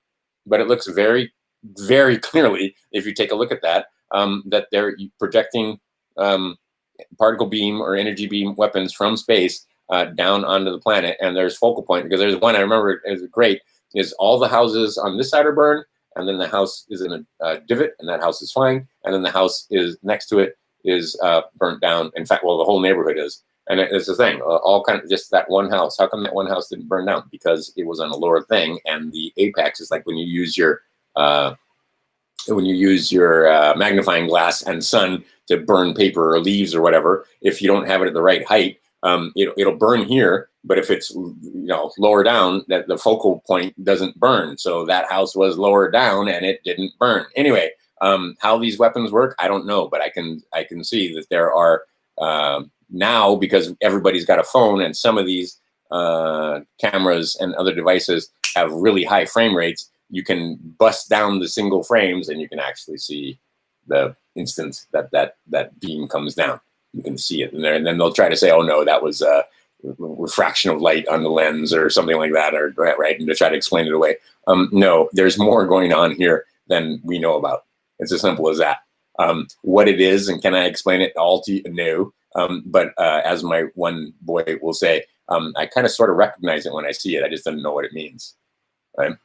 Like when you see the numbers that they put out there, like I said, 322 in COVID, right? That 322 is a reference. Go get your Bible. I'm not going to do it for you. Go look it up. What's it say in 322?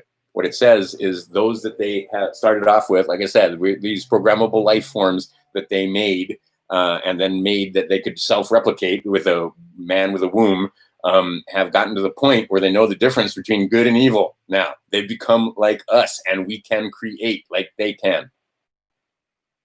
Right? We are becoming them. Right? There's only one thing going on here.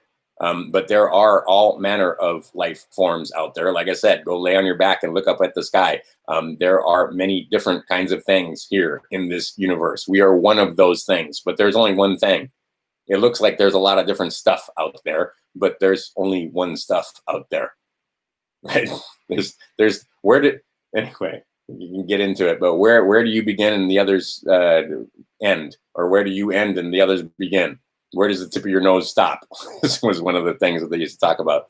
But the idea is ocean in a drop. Right? There's only one thing going on here, and that one thing is divided into a myriad of, right? There's only one consciousness going on. The infinite consciousness is the one thing that you're a part of. And that infinite consciousness is having a great time being red and blue, having all manner of spiritual experiences in this flesh, right? And they got you guys thinking that, some of you are superior to the others, or others of you are inferior, and so on and so forth. And you guys have decided that you want to play on one team or the other, and the other team's bad and your team's good, whatever. The teams that we have a choice between here are bad and badder, evil and eviler. Right? Like I said, stinking pile of poo or stinking pile of poo. You pick the stinking pile of poo and you feel good about it, because I agree that the stinking pile of poo that is Donald Trump is much better than the stinking pile of poo that is Hillary Clinton or Joe Biden. But it's still a stinking pile of poo. How about we go for not stink? We got to take that pile of poo and spread it out and let the green and flowers and beauty come out of that stinking pile of poo. Mother Earth will take all and rejuvenate and turn it over and make it transmogrify it into something higher. That's what we're all trying to do here, is ascend is the idea. And see, they've got that thing to the point where that's crazy talk. Ascension, right? This is all there is. You're only here once. That book is nonsense. Right? Don't read it. There's no spiritual truth there. They're brotherhoods. They don't know anything that we don't know. That's all conspiracy theory. All right, I'm done. But the idea here, my friends, is it's the 16th, and the other reason why I picked this day is because, again, if you go look at Isaiah, God damn it, it says the wolf lays down with the lamb now. I swear to God, anybody that's my age that had one of these things, that read it and went to church camp, which I did. See, I got this book. I still have it too. I got a sleeping bag from Sears Roebuck, and I got this Bible so that I could go to church camp on June 16th, 1973. All those years ago, I was fucking 9 years old, going to get my head filled full of shit out of this Bible by well-meaning men and women who believed that the stories in this book were literal and that I should learn them, right? That was my first church camp that I ever went to. And now you go back and read that book, and it does not say lion and the lamb. It says wolf and the lamb. Something happened. I don't know what happened, but something happened. Anybody my age will tell you it used to say the lion and the lamb. Now it says the wolf. You get and I've had this book. I've had this book the whole time. But I go read that chapter now, and it says the wolf. It does not say lion. In fact, where does it come? And there's even web pages to talk about where do these people get lion and the lamb. Because it used to fucking say Lion and the Lamb in there. Damn it. But we're crazy because it doesn't say that anymore. It says wolf. Mandala effect. Look into it. Right? Time does not work the way you think it does. Physics and so forth. It seems to be time is a three-dimensional thing, not a one-dimensional thing that only goes in one direction. We're at the point where we're so primitive that we only experience it in one direction. But apparently there's either spiritual technology or this kind of technology that somehow manages to be able to fuck with time. I don't know. All I know is there's some oddness going on here. Donnie seems to have a piece of that also, because again, take a look at Trump's uncle, right? John Trump, and the fact that Tesla had figured out a few things, and those things seem to be being used by us, or them actually, against us. And how all this works, I don't know. I honest to God, I don't have explanations. I have only questions, right? I have no answers. Many of you have made videos and talked about how you have questions also, and you can't get answers to the questions because they're not giving it to us. Do these guys and these Masons and these brotherhoods have answers? Maybe they do. But if they are, they ain't talking. They ain't speaking to us. They aren't letting you know. You have to figure it out for yourself, apparently. And a lot of people, mathematics is one of the only ways to get there. And some of those guys that have fooled around with the mathematics lost their minds. So literally, mathematics is the only discipline where people have bona fide gone crazy. They've lost their minds pondering infinity and other things. The idea, though, is that the only way to get yourself out of it is using the mathematics and physics to try to understand some of these things. But then you come across passages and say the Supreme Yoga and others that say sometimes it's better not to trouble your mind with some of these things, because it'll make you crazy. And there's not everything can be known, right? Many things can be known, and there is, as the Masons and many of these others have given you some of their sayings, right? One of their sayings is deny and defend until the end. They're not going to quit. They're never going to quit. They deny and defend until the end. Another one of their saying is dark to light, right? What will reveal, that book tells you that knock and the door shall be open. That book tells you that if you, that it will be revealed. And that a lot of that what is in darkness, and that we are not struggling against worldly things, we are struggling against spiritual things, right? And that evil is not necessarily in the flesh. That's evil is also in the spirit. And again, those words are not excellent for describing the actual situation that's going on. But you know, and I know that there's bad guys. There's evil out there in the world, and only Pollyannas now are at the point where they try to deny the fact that there's trafficking, and deny the fact that there are those that still worship Lucifer and still worship the elder gods. And the evidence of their temples, the last time that they were found out, is scattered across Europe. And all of those temples to Saturn got burned down and destroyed. The temples to Saturn now are not so obvious and are not made with big stones. But those people that still worship in those temples still exist. Donnie is aware of them, and he is going after them in secret. And then they put on a show, they put on theater to explain to you what's happening. Be of good cheer. Like I said, the good guys already won. This battle's already over. The terms of surrender have already been signed, right? When they got rid of McCain, they didn't tell you McCain was a pedophile and a trafficker and all that stuff. They just got rid of him. That was part of the terms of surrender. Right, but they let you know in advance if you were paying attention. Any of you Q-tards out there, they told you the minute of his death. How would they know that? Right. Okay. So the idea is more of them are going down. Several of them, but they can't just kill them. Just the way they couldn't go round up all the guys from Antifa. They couldn't do that. That would be bad. That would cause more unrest. That would cause more harm. That would cause more, because then they would look like the fascists. They would look like the things that they're being accused of. So they had to let them go out and burn shit down. Now they can go arrest them. So same thing. Understand, that's the divide and conquer. That's the war thing. Okay. The other thing, and pestilence, the way they started that whole thing was with pestilence, and then they used the divide and conquer. Again, they only got so many game plans. So like I said, get you trapped in your house, get you all upset and anxiety, and then show you pictures, and then you get upset, and then you go out and riot. Okay, that's pretty simple. Okay, so it all fits their agenda. It fits the agenda, right? So they can round up the pawns. So be aware that the agenda of famine, the next pony in the horse, may fit the agenda of these 300 families and the Trumposaurus Rex. So you better put some fucking food up just in case. You have some insurance there, because they may use famine next. And it's looking like they have figured out that there are a couple of bottlenecks where they can tie it up and keep the right. So you think, picture the hose, right? So there's the thing. And what they do, all right, so then you got a big glut back here, and over here you got a trickle. That makes sense. So they put those bottlenecks in, and now you can't get food. Now you can't get bread. Flour is in short supply, from what I understand. Now you can't get meat and other things. And okay, maybe that fits the agenda of the Dawn and the Republicans and that alliance and so forth also. But you've been warned in advance. So if you're on the quote unquote red team, you've got your food, you've got your your prepper stuff together. You've got your way to make water. You've got your freeze-dried food. You've got your freaking other white metal so you can protect that food and so forth. Because you've been warned in advance for years, just like you were warned in advance that the summer of unrest was coming. Here it is. We're there. Right? And now the pawns are being rounded up. And again, it fits everybody's agenda. They all got to make money off of putting these poor kids in jail.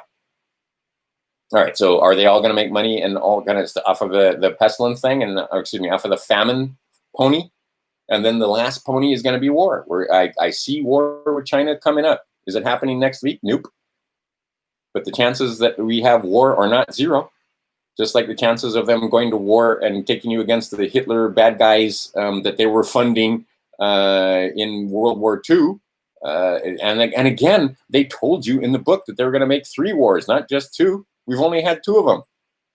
We had World War I, we had World War II. Well, World War III hasn't happened yet. So anyway, they only have those 4 ponies. So that other, unless we really wake up and raise our consciousness, that war is probably going to happen. Before that war happens, there's probably going to be famine, right? So the idea is prepare for the fact that there could be famine. Right, just like you should have prepared for the fact that there would be pestilence and that they would do the rioting and so forth. You were told in advance. There were plenty of us. That's why I wanted to be in Fiji, because I want to see this thing burn down from a distance. I'm painfully close right here. Right, but at least here in Hawaii, like I said, there's no ain't gonna be any rioting and stuff like that. We were locked down, and for a while there, they wouldn't let you go to the beach, or that they wouldn't let you. You could go to the beach as long as you had a fishing pole. A lot of people got around that and so forth. But they were telling the Hawaiians they couldn't go to the beach. You don't know Hawaiians. I know plenty of Hawaiians. That's, they just, for no reason, they go to the beach on the weekends to camp and play in the surf and sleep on cots and so forth, because they love it outside. Right? And then they were told that they couldn't go beach. Are you fucking kidding me? Anyway, the idea is that it served the plan. So my point is, the famine thing might serve the plan. So you don't want to be caught in the crossfire of famine where you can't feed your children or yourself. Because again, apparently one of the worst things that can happen to you is to watch your children cry for food. And oof, and then they suck that loosh as you all have anxiety and fear and hatred and anger and stuff like that because you're hungry. And if you want to see your fellows go fucking crazy, let your fellows have no food. Right? I mean, let them be to the point where, because desperate men will do desperate things. Then we could see some problems here on Maui, right? Where there's quote unquote looting and so forth because they're trying to get food for their children. Now we could have problems. Okay, will that happen? Maybe not. Maybe, hopefully, for God's sakes, that famine isn't going to be one of the things. That the lack of food isn't going to be one of the things. But if you pay attention, even Google will show you that they seem to be doing a little bit of work to try and make it so that you are hungry. Why? Because if you're hungry, they can control you. Right? If you're mad at each other, they can control you. Right? And that's what it's about. It's about, they got all the fucking money. They don't need any more money. They print the fucking money. They don't, right? And they get it first. These 300 families, they don't need any more money. What they want is control. So they use those 4 ponies and they use those various faces of communism and so forth, and they use the 3 temples. They use all these things to control the masses because, again, 1 grain of the beach is them, and the rest of the grains on the beach is us. So they have to have control, and they have control of the mind. right? And the way they get around all of these tenants and so forth is because, like I said, they cannot subvert your free will.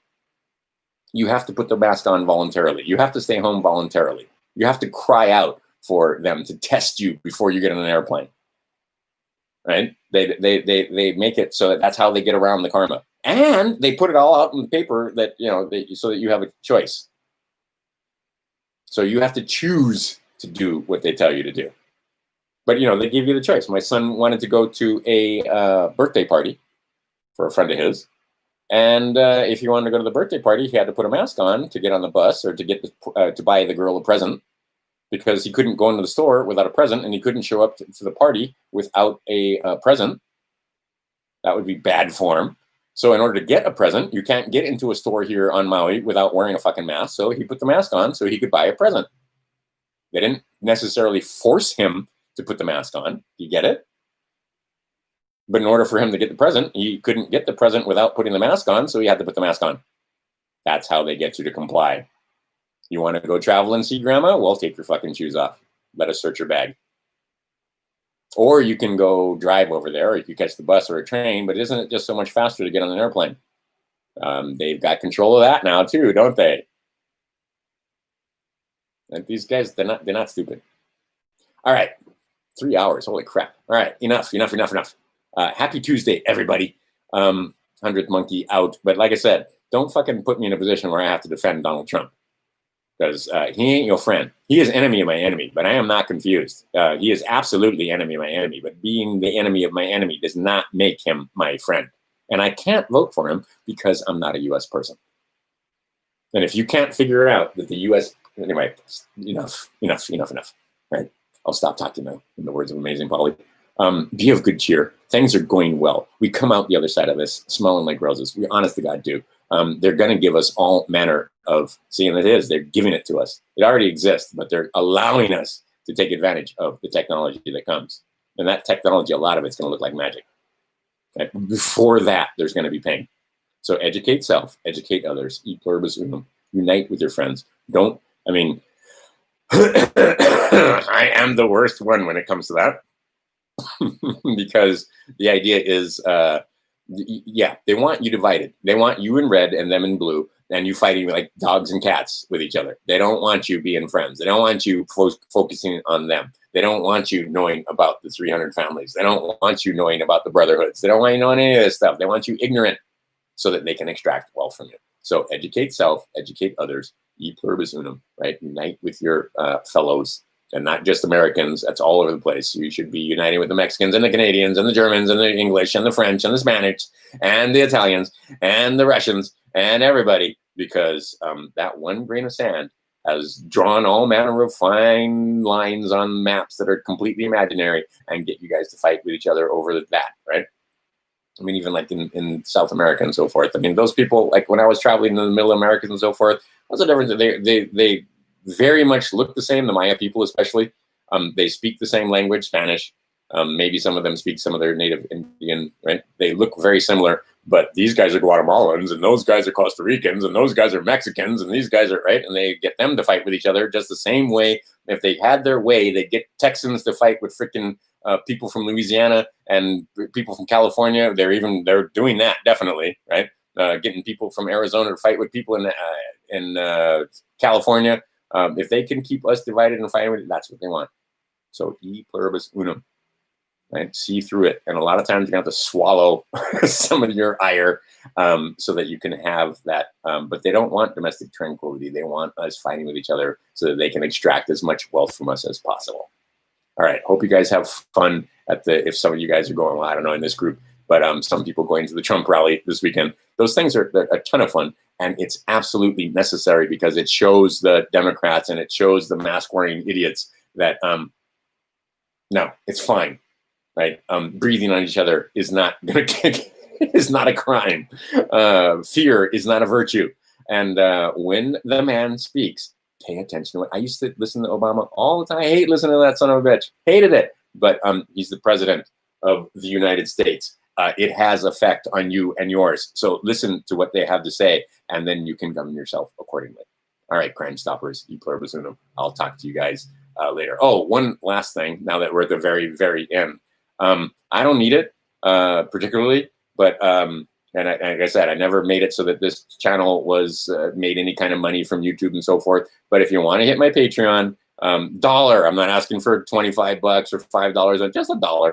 If you want to put $1 in there, and you got kids, I'll give you access to a bunch of information when it comes to the teaching of mathematics, and I'll give you a Facebook page and so forth. Anyway, but if you give me $1 a month, you can get all kind of information on how to teach your kids algebra and all that kind of stuff. And it makes it more likely that you'll get more videos out of this, because I know a lot of people, they enjoy my point of view because it's not exactly like your point of view. So anyway, buck on Patreon.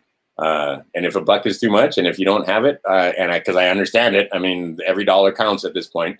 And maybe you guys are giving other people that, like Amazing Polly or Westall, or there's a bunch of people that you can give money to besides me that give you better content on a consistent basis on current events and so forth. So whatever. But I mean, if you got an extra $1 and you got the wherewithal, because I know it takes a while to go over there and click and blah, blah, and set it up and so on. But if you want to, $1 a month, and I appreciate it. And I have some Patreons, and I don't freaking thank them often enough, because I think I get, what, 23 bucks a month or something now, just for goofing off, making YouTube videos and math videos and so forth. So I appreciate it. I thank you for it. And if you would like to do $1 Patreon, I absolutely would appreciate it. And if not, I understand also. Like I said, this was never about making money from YouTube and supporting my family or, feeding myself. All right, now for sure, take it easy, Crime Stoppers. E pluribus unum. Talk to you guys soon. I'll have another video in a few days, but I wanted to make one today because, like I said, it's an anniversary for me. All right, talk to you soon.